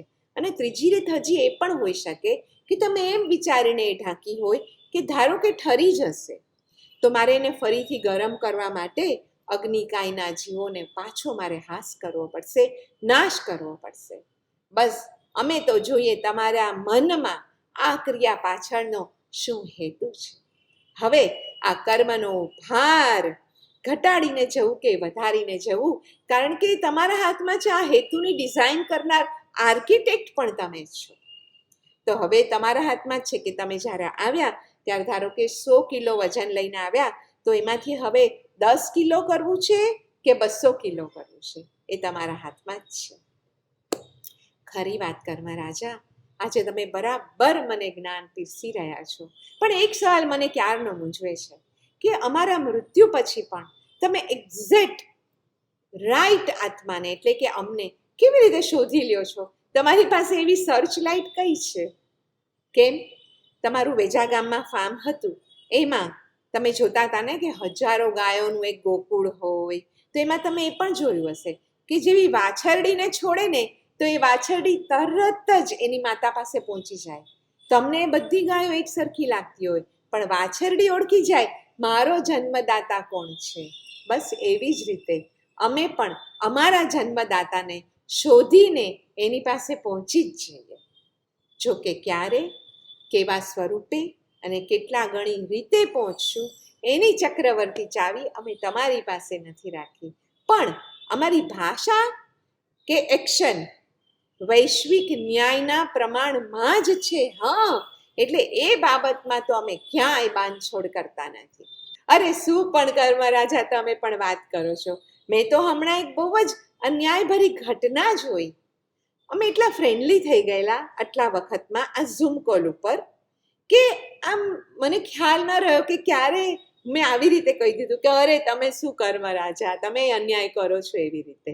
એમણે પૂછ્યું, અરે વાહ, અમારો અન્યાય તમારી નજરે પડ્યો હોય તો દેવી પ્રકાશો, શું તમને અમને ક્યાં અન્યાય લાગ્યો? મેં કહ્યું કે જુઓ, અમે હમણાં સાસણ જંગલમાં ગયેલા.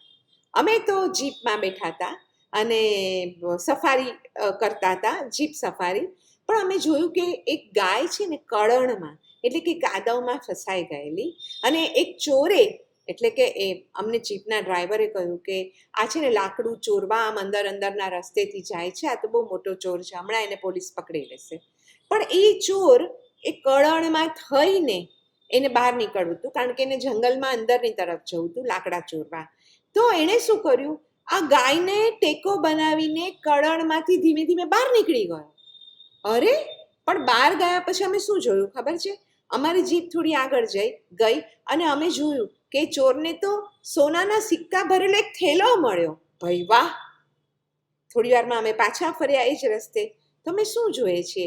એક સાધુ, ખૂબ જ કરુણાવંત એક સાધુ ગાયને એની વેદનામયી સ્થિતિમાંથી બચાવીને બહાર લાવતા હતા. અમે તો થોડીક વાર ઊભા રહી ગયા કે વાહ!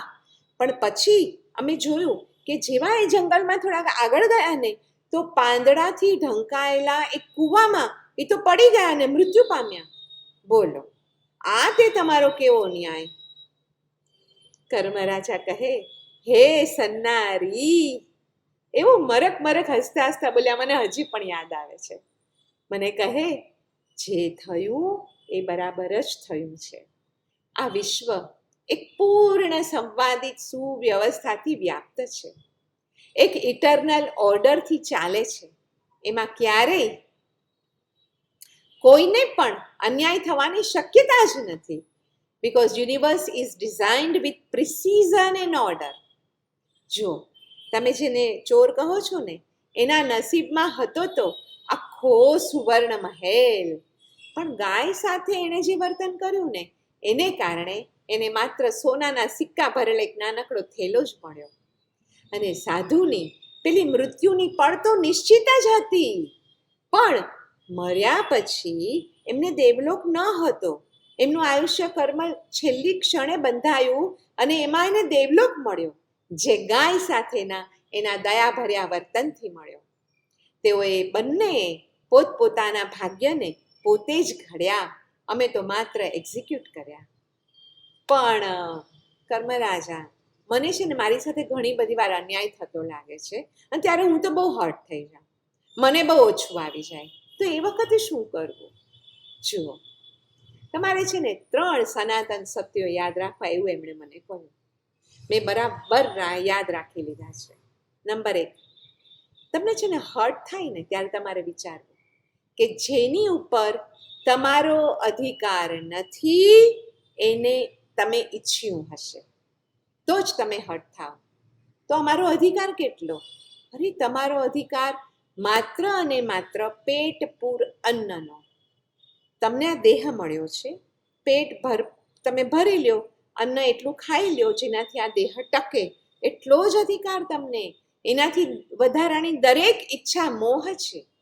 યાદ કરો પુણ્યા શ્રાવકને, રોજ એકાંશનું કરતા પતિ પત્ની, બસ એકવાર દેહને થોડું આપી દેતા અને પેટ્રોલ પૂરી દેતા અને બસ પછી તેઓ પુણ્ય કાંતીને બીજા દિવસ માટે જે વેચીને જે પૈસા આવે એમાંથી શું કરતા? આખો દિવસ બાકીનો સામાયિક કરતા.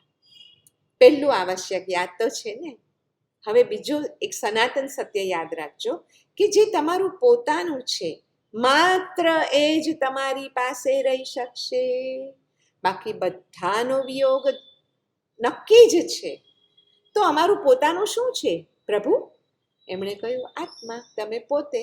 બસ એ જ તમારી પાસે છે, તમે જ તમારી પાસે છો, બાકી કોઈ તમારું નથી. ત્રીજું યાદ રાખજો, તમે જે આપશો એ ભવિષ્યમાં બાઉન્સ થઈને પાછું મળવાનું ને મળવાનું. સારું આપ્યું સારું પામશો, ખરાબ આપ્યું ખરાબ પામશો. જો કર્મ તો છે ને તમને સંયોગો આપે, પણ ધર્મ એમાં કેમ જીવવું એનો અભિગમ આપે છે. તો રાજન, ધર્મની તમારી વ્યાખ્યા શું છે? મારી તો બહુ સિમ્પલ વ્યાખ્યા છે બેની. અમારા કરજમાંથી, એટલે કે કર્મના કરજમાંથી મુક્ત થવાના પ્રયત્ન રૂપે જે ક્રિયા તમે કરો ને એ ધર્મ છે. બસ કર્મના કરજમાંથી મુક્ત થવું જ છે એવો ભાવ તમે રાખ્યો એ ધર્મ. પછી કદાચ એમાં કાંઈ ક્રિયા પણ ન કરો તો પણ એ સાચો જ ધર્મ છે. આ વિશ્વ ઉપર છે ને સામ્રાજ્ય અમારું છે, અમે બહુ ખુશ છીએ એનાથી, પણ અમારી ઉપર સામ્રાજ્ય ધર્મનું છે. ધર્મ ઉપર સામ્રાજ્ય તમારા શુભ ભાવનું છે, અને એની ઉપર પણ સામ્રાજ્ય છે 3 ભુવનના સ્વામી શ્રી તીર્થંકર પરમાત્માઓનું, અને એટલે જ તેઓ ત્રિભુવન પૂજ્ય છે. પૂર્વે તો છે ને કોઈ શ્રેષ્ઠી નગરમાં રહેવા આવે ને તો એના સત્કાર્યો થકી આખી ગલી તમારી સુગંધી બની જતી. અરે પંચ કલ્યાણક જેવી પૂજાઓની રમઝટ બોલાતી ત્યારે મારો પુણ્યકુમાર બધે પહોંચી પણ ન વળતો. સીધી સાદી ભાષા હતી, પરોપકારી જીવન હતું, હિંસા ઓછી હતી, અને અસત્ય તો 12 ગાંવ દૂર રહેતું. એટલે મારા પાપ કુમારને ઘણો બધો ફ્રી ટાઈમ મળતો. સિમ્પલ લિવિંગ અને હાઈ થિંકિંગનો એ સમય ખંડ હતો. પણ આ કળજુગમાં તો હું જોઉં છું કે 80 માળના મકાનમાં એક આખું ગામ સમાઈ જાય એટલા તમે પરિવારો રહો છો, પણ ફેસબુક, ઇન્સ્ટા કે ટેલિગ્રામ ઉપર આવતી ફ્રેન્ડની રિક્વેસ્ટ પછી એના ઉપરથી ખબર પડે છે તમને કે ઓહો, હી ઇઝ માય નેબર, આ તો મારો પાડોશી છે. ભાઈ વાહ, બહુ સાચી વાત કરી. અમે તો આમ સોશિયલ મીડિયા પર બહુ છીએ, પણ આમ તો ખાલી અમને અમારી જાત જ ગમે છે. સોશિયલી અમે કોઈ ખરેખર સારા કામ કરવાનું ઈચ્છતા નથી ને ઈચ્છીએ તો કરતા નથી.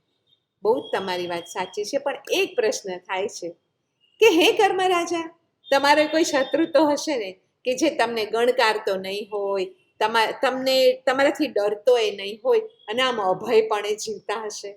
હા, એકવાર તમે આત્મ સ્વભાવમાં આવી ગયા ને પછી બસ અમારી ઇન્ડસ્ટ્રી બંધ. કોઈ જ્ઞાની પુરુષ તમે કોણ છો બસ એટલું સમજાવી દે, પછી જૂના કર્મો ડિસ્ચાર્જ થયા કરે, નવા ન બંધાય અને અમારી પકડમાંથી મુક્ત. પછી કોઈ અમારાથી ડરવાપણું આવે જ નહીં. બહુ સાચી વાત છે. પૂજ્ય પન્યાસ શ્રી ભદ્રંકર વિજયજી મહારાજ, અમારા પૂજ્ય ગુરુ મહારાજ પણ એમની એક રોજનીશીમાં લખે જ છે કે આ દેહધારી આત્મા એક મુસાફર છે. જન્મે જન્મે દેહરૂપી વૃક્ષની નીચે એ થાક ખાવા બેસે છે. પછી ભૂલથી એ વૃક્ષને એટલે કે આ દેહને જ હું માની લે છે. પણ જેવો હું કોણ છું એનો ઘડો કોઈ સદગુરુ પાસે જવાથી ફૂટી જાય છે કે તરત જ ચૈતન્ય સમુદ્રમાં અંદર રહેલું જલ આત્મા ભળી જાય છે. હુંનો પથ્થર તૂટે તો હરિનું નિર્માણ થાય ને. તો કર્મરાજા થોડી ઇમ્પોર્ટન્ટ આઈએમપી કાઢીને બતાવો ને કે આ હુંનો પથ્થર તોડવાનો કોઈક સરળ માર્ગ કયો? જો સાવ સરળ માર્ગ બતાવું તમને ગમશે નહીં. હા, ના બતાવો પ્લીઝ, અમે ચોક્કસ પ્રયત્ન કરશું. તમારું આ જીવન એક યાત્રા છે, એમાં નાના બનો. બસ નાના બનવાનો માર્ગ સૌથી સહેલો છે. પછી તો નો કોમ્પિટિશન, નો કમ્પેરિઝન. તમે વિચારી લો કે 14 રાજલોકમાં જે સૌથી ઝીણામાં ઝીણું રજકણ છે ને એ હું છું. પછી પડેલા ને પડવાની બીક શું? પછી કોઈ ડર જ નહીં રહે. Very simple. અને હા, એક બીજી વસ્તુ, રોજે તમારે વિચારવું કે મારી જિંદગીનો આજે અંતિમ દિવસ છે, પછી પાપ જ નહીં થાય. તમને ખબર છે 18 પાપ, પહેલે પ્રાણાતિપાત, બીજે મૃષાવા, ત્રીજા દત્તાદાન, એમ 18 મિથ્યાત્વ શલ્ય, અને 9 પુણ્ય: અન્ન પુણ્ય, પાન પુણ્ય, લયણ પુણ્ય, શયન પુણ્ય, વત્થ પુણ્ય, મન પુણ્ય, વચન પુણ્ય, કાય પુણ્ય અને નમસ્કાર પુણ્ય. આ 9 પુણ્ય. પણ તમારે 18 પાપમાંથી નીકળવું નથી, 9 પુણ્ય કરવા નથી. પણ ગુરુ મહારાજ કહે છે એવી રીતે પહેલું અન્ન પુણ્ય અને 9મું નમસ્કાર પુણ્ય, એ 2 જો ચાલુ હશે ને તો વચ્ચેના 7 પુણ્ય તો આપોઆપ થયા જ કરશે તમારાથી. એ તમે યાદ રાખજો. જીવનની જાત્રા અઘરી હોતી જ નથી. થકવી નાખતો હોય છે રાગ દ્વેષનો થેલો જ માત્ર.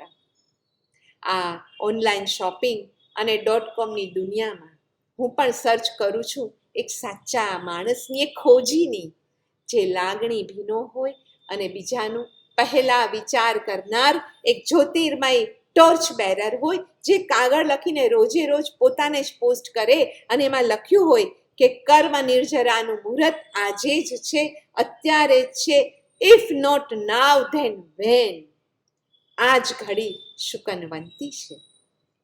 ખરી વાત છે કર્મરાજા, કર્મ નિર્જરા એ જ સૌથી મોટું અનુષ્ઠાન છે. તો શું કરીએ? નમામી સવ્વ જીણાણમ, ખમામી સવ્વ જીવાણમ. બસ એટલું એક નક્કી રાખો. એ સિવાય કહું ને, સાચું કહી દઉં, કાંઈ એફર્ટ્સ નહીં કરો. માત્ર જે ઊંધા એફર્ટ્સ કરો છો ને એમાંથી વિરમી જાઓ. દૂધમાં ઘી તો છે જ, માત્ર એને તપાવવાનું છે. પ્રતિકૂળ સંયોગોનો પ્રેમપૂર્વક સ્વીકાર કરો છો ને એ જ છે તપાવવું. એક નદી વહે તુજ ભીતર, એક નદી વહે તુજ ભીતર, ઈડા પિંગલા બેઉ છે કાંઠા, વચ્ચે બેઠો ફણીધર. એક નદી વહે તુજ ભીતર. હું તો સ્તબ્ધ અને નિરુત્તર. પછી ધીમેથી સેજ ઠીક થઈને અંતમાં મેં પૂછ્યું કે હવે એક છેલ્લું ટુ ડુ લિસ્ટ આપી દો Karmaraja, but it should be very short and compact. એમણે બહુ જ પ્રેમથી મને કહ્યું, જૈન દર્શનના 4 સિદ્ધાંતો માત્ર યાદ રાખીને પાળજો. આચારમાં અહિંસા, વ્યવહારમાં અપરિગ્રહ, વિચારમાં અનેકાંત અને હૃદયમાં ક્ષમાપન. બસ એ પછી માત્ર તમે થેન્ક યુ, સોરી અને ગ્રેટિટ્યૂડના ભાવમાં જ રહેશો.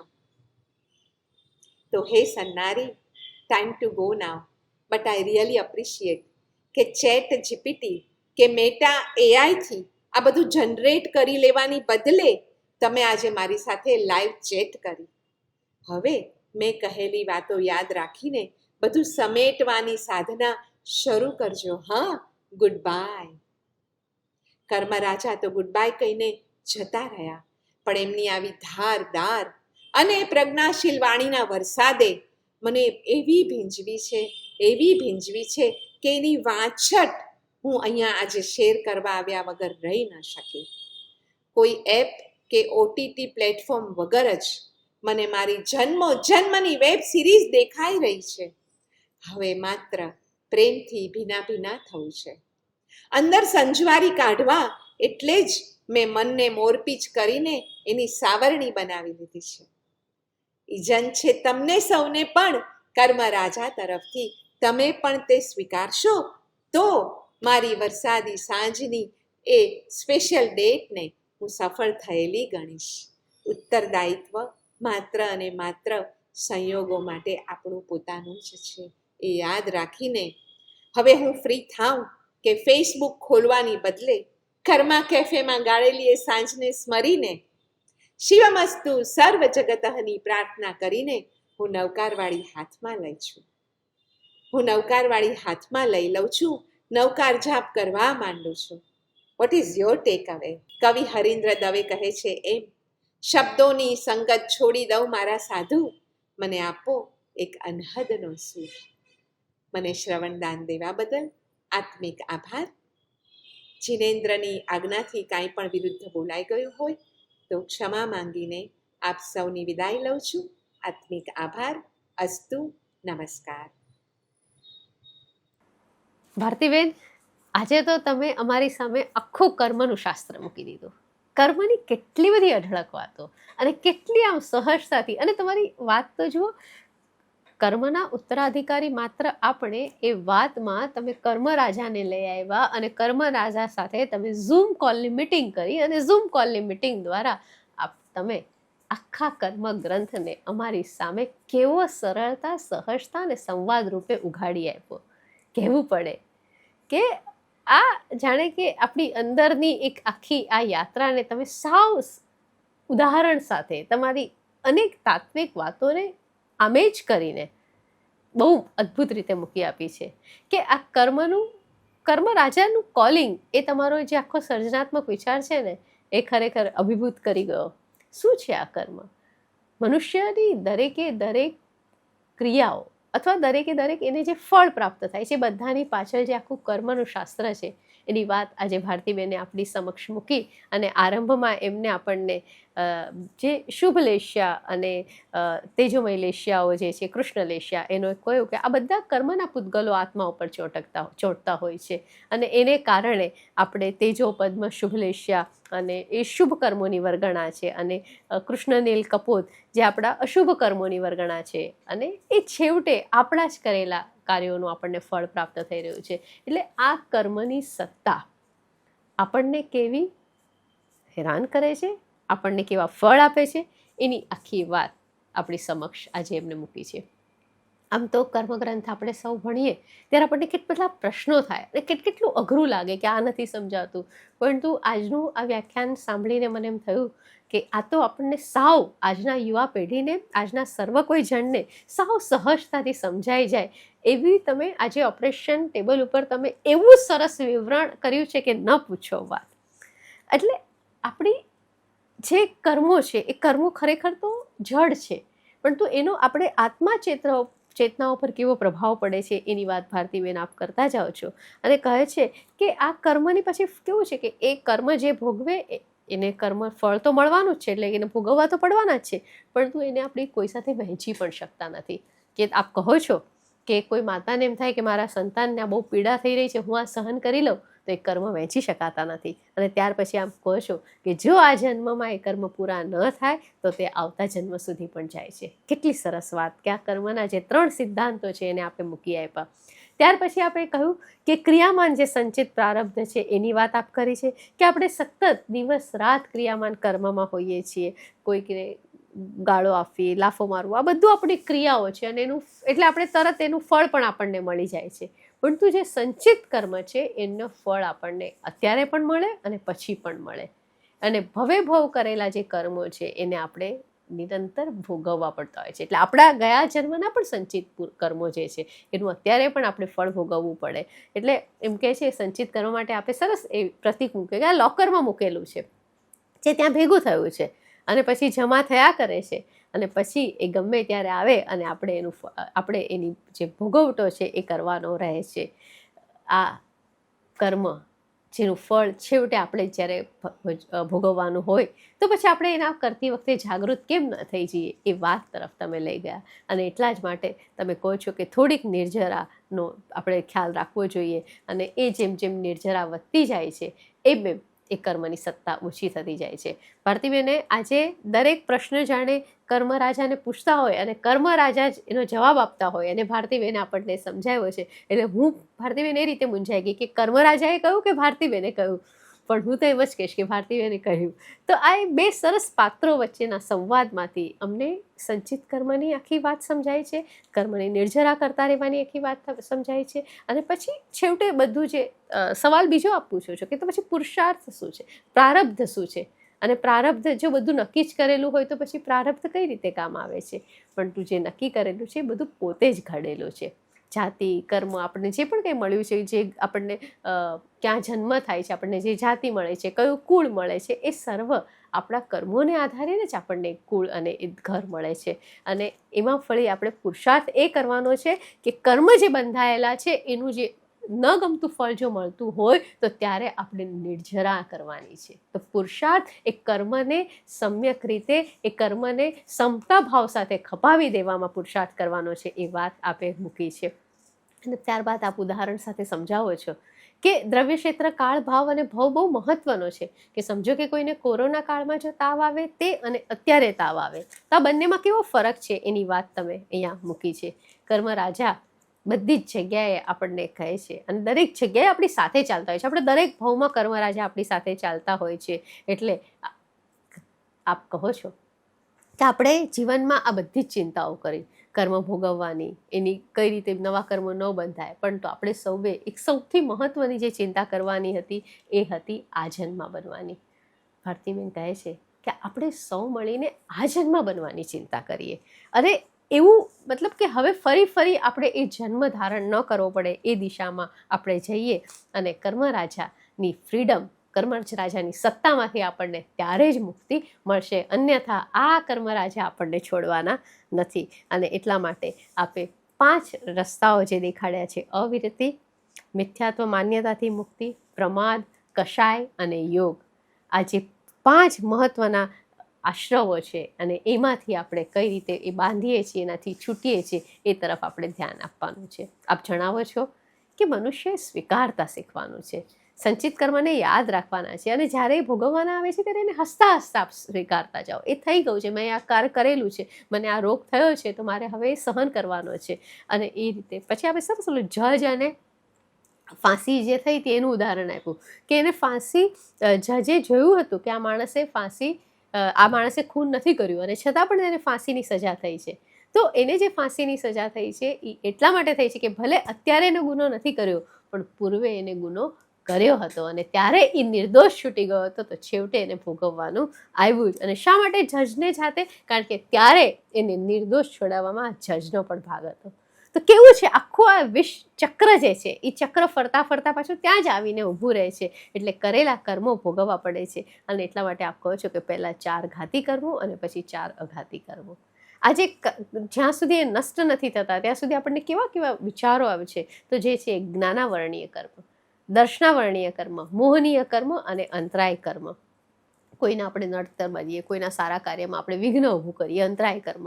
જે આપણા વિષયો છે બધા એ આપણા મોહનીય કર્મો છે. જ્ઞાનાવર્ણીય કર્મ એટલે આપણે વિદ્વાનો પ્રત્યે, જ્ઞાનપત્રે, શાસ્ત્ર પ્રત્યે જે માન નથી આપતા કે અભાવ કરીએ છીએ કે એનું અપમાન કરીએ છીએ અને જ્ઞાનાવર્ણીય કર્મ બંધાય છે. અને પછી દર્શનાવર્ણીય કર્મ જે વિષય અને કષાયોથી બંધાય છે એની વાત આપ કરો છો. આપ ટૂંકમાં આ બધી વાત કરતાં કહો છો કે મનુષ્યની અંદર જ કેવળ જ્ઞાન છે, મનુષ્યની અંદર એના આત્મામાં શક્તિ છે તીર્થંકર બનવાની, એના આત્મામાં શક્તિ છે વિતરાગના રસ્તે જવાની, પરંતુ એને પોતાના કર્મો પ્રત્યે જાગૃત બનીને એ રસ્તે જવાનું છે અને ધીરે ધીરે એક પછી એક કર્મોને છેદતા જવાના છે, એને નાબૂદ કરતા જવાના છે. જ્યારે પ્રેમ, કરુણા, મૈત્રી આપણામાં આવી જશે તો ધીમે ધીમે મોહનીય કર્મનો નાશ થયા પછી આવશે. આપણે જ્યારે અંતરાય કર્મ કરીએ છીએ ત્યારે આપણામાંથી પણ એ સેવાભાવ દૂર ચાલ્યો જાય છે. આપણે જ્ઞાનાવર્ણીય કર્મ બંધાય છે ત્યારે આપણે પોતે પણ જ્ઞાન અને ધ્યાનથી દૂર થાય છે. એટલે જ્યારે આપણે એમ કહીએ છીએ કે મને આ સમજાતું નથી અથવા મને આ નથી અનુકૂળ આવતું કે મને યાદ નથી રહેતું, તો પૂર્વે સંચિત કરેલું કોઈ જ્ઞાનાવર્ણીય કર્મ છે જે અત્યારે આપણે ભોગવવાનું આવ્યું છે. ત્યાર પછી આપે અઘાતીય કર્મની પણ માહિતી આપ જણાવ્યું એના વિશે કે વેદનીય, આયુ, નામ અને ગોત્ર, આ જે 4 પ્રકારના કર્મો છે એ બંધાય છે. અને એમાં પછી આપણે જ્યારે એ અઘાતી કર્મોમાંથી પણ છૂટ્યા પછી જે અવસ્થા મળે છે એ મોક્ષની અવસ્થા. અને એટલા માટે ઘાતી કર્મ પછી અઘાતી કર્મનો પણ નાશ થવો જોઈએ છે. અને પછી આપ કહો છો કે આ અઘાતી કર્મનો નાશ થાય છે અને નામ કર્મ, અને એ સમજાવતી વખતે આપે કહો છો કે યશ નામ કર્મ છે. અને કોઈ કેટલીક વ્યક્તિ કે કેટલાક તીર્થંકર કે કેટલાક નામો એવા હોય છે જેનું યશ પ્રવર્તમાન હોય છે, કારણ કે એને કર્મ ઉપજાવ્યું છે, એને કર્મ મેળવ્યું છે. અને ગોત્ર પણ ઉત્તમ ગોત્ર ત્યારે જ પ્રાપ્ત થાય છે. પણ તું જ્યારે કોઈ ગોત્રનું અભિમાન કરે છે ત્યારે એને નીચ ગોત્ર પ્રાપ્ત કેવી રીતે થાય છે આપણે એ જાણીએ છીએ, અને એની વાત પણ આપણે કરી છે. અને નિર્વાણ સુધી પહોંચવા માટે આ 4 અઘાતી કર્મનો છેદ એક છેલ્લો કરવાનો બાકી રહે છે, એ તરફ આપ ધ્યાન દોરો છો. એટલે ટૂંકમાં આપ કહો છો કે કર્મનું મૂળ જે ઘાતી કર્મ અને અઘાતી કર્મમાં છે, અને માણસે એમાંથી છોડવા જોઈએ. સ્પૃષ્ટ, બદ્ધ, નિગદ્ધ અને નિકાચિત એની પણ વાત આપ સરસ રીતે સમજાવો છો કે આપણે ભોગવવાના જે છે તે, કે બહાર સમજો કે પણ ભોગવવાના એટલે એ બહુ સરળતાથી ભોગવાઈ જાય છે. જે સ્પુષ્ટ કર્મ છે તે માફ કરજો, જે સ્પુષ્ટ કર્મ છે એ બહુ સરળતાથી ભોગવાઈ જાય છે. કે જેમ કે કશુંક આપણને ચીપક્યું અને આપણે ઘરે આવ્યા ને એને ખંખેરી નાખ્યું તો એ ભોગવાઈ ગયા. પણ જે બદ્ધ કર્મો છે એ થોડાક વધારે અઘરા છે, કે 2 દોરી હોય એની એમાં ગાંઠ બંધાઈ જાય, કે કોઈ ગૂંચ પડી જાય તો એને ઉકેલવામાં જે મહેનત કરવી પડે છે એ બદ્ધ કર્મો છે. તો એમાં થોડુંક ધીરજ અને કૌશલ્યથી આપણે કરી શકીએ છીએ, અને સંવર અને નિર્જર આપણને ત્યાં ઉપયોગી બને છે. ત્યાર પછી જે નિબદ્ધ છે એ નિબદ્ધ પાછા વધારે, એટલે કે આપણું સફેદ કપડું છે અને એના પર ડાઘો પડી ગયો છે, તો ભારતીબેન સમજાવતા કહે છે કે આ ડાઘો જતાં આપણે ખૂબ ઘસવું પડશે, ખૂબ એના ઉપર ઉપયોગ કરવો પડશે પાવડર આદિનો, ત્યારે એ જશે. તો એના માટે વધારે મહેનત કરવી પડે છે. પણ સૌથી અઘરા કર્મ જે છે તે છે નિકાચિત કર્મ. એનાથી તરત છૂટી શકાતું નથી. અને એ તો જાણે કે કપડા ઉપર પડી ગયેલી એક પ્રિન્ટ છે, એને દૂર કરવી ખૂબ જ અઘરી છે. અને આ નિકાચિત કર્મથી છૂટવા માટે સૌથી વધારે મહત્વ છે કે મનુષ્ય સમતા ધારણ કરે.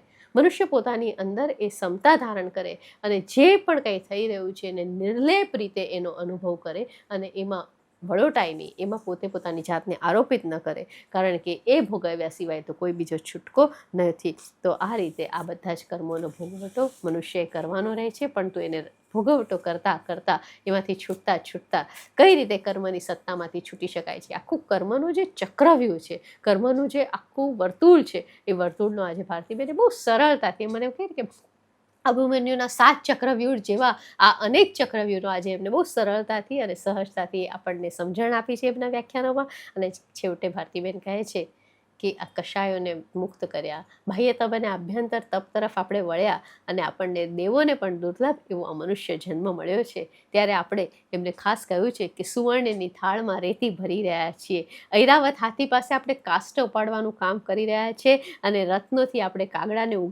ઉડાડવાનું કામ કરી રહ્યા છીએ. આપણે તો આ જન્મમાં આત્માને ઓળખવાનો છે. આપણે આ જન્મમાં આપણા આત્માને ઓળખીએ, અને આપણી પ્રત્યેક ક્રિયાનો છેવટે જ્યારે આપણે જ ભોગવટો કરવાનો હોય તો એના પ્રત્યે સજાગ બનીએ, આપણે એમાંથી મુક્ત થઈએ, અને ધીરે ધીરે આ કર્મ રાજાની એમાંથી મુક્ત મળીને આપણા આત્માને મોક્ષ તરફ લઈ જઈએ. એ ભાવ આજે ભારતીબેનના વ્યાખ્યાનમાંથી આપણને પ્રાપ્ત થયો છે. ભારતીબેન, આટલી સરસ વાત આપણે કરી છે. છેલ્લે આપણે લોગસની વાત કરી, શ્વાસોશ્વાસની જે વાત કરી એ પણ ખૂબ ઉપયોગી હતી. મને લાગે છે પર્યુષણ પર્વ દરમિયાન આપણે જ્યારે આ બધા લોગસનો કૌશક કરશું ત્યારે આ કૌશક વખતે પણ આપણે આપણા શ્વાસોશ્વાસ અને કઈ રીતે શ્વાસોશ્વાસ આપણને નવી શરૂઆત તરફ લઈ જાય છે એને પણ આપણે યાદ કરશું. ઘણી બધી વાતો ભારતીબેનની થઈ છે, પણ તું એ બધી જ વાતો કરીશ તો મને લાગે છે મારે બીજો 1 કલાક સુધી ભારતીબેનની લેક્ચરની સમીક્ષા કરવી પડશે. પણ તું એ સમય હું આપનો સર્વનો ન લઈ શકું. પણ તું ભારતીબેન, આપ જે તૈયારી કરીને, જે સઘનતાથી, જે સમૃદ્ધિ અમને આપો છો આ 1 કલાક દરમિયાન, એમ લાગે છે કે આ 1 કલાક અમારા માટે પૂરેપૂરો વસૂલ થઈ ગયો.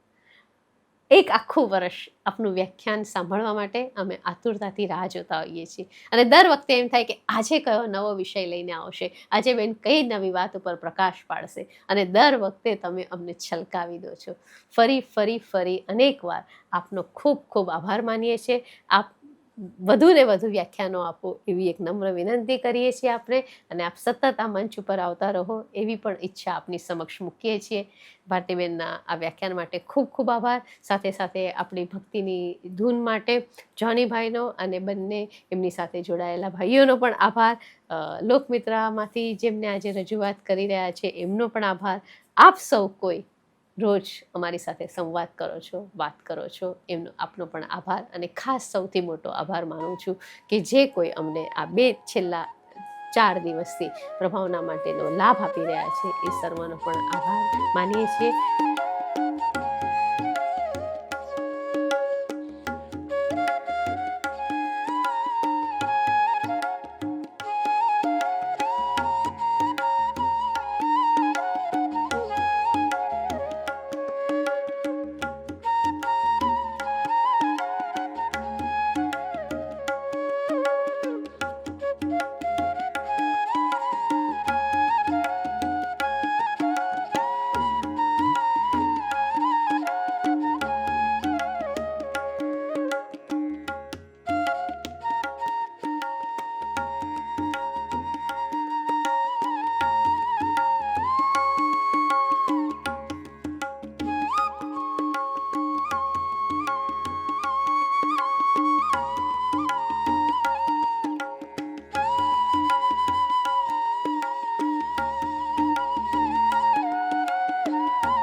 ફરી પાછા આપણે આવતીકાલે એક નવા વિષય સાથે નવા દિવસે મળશું.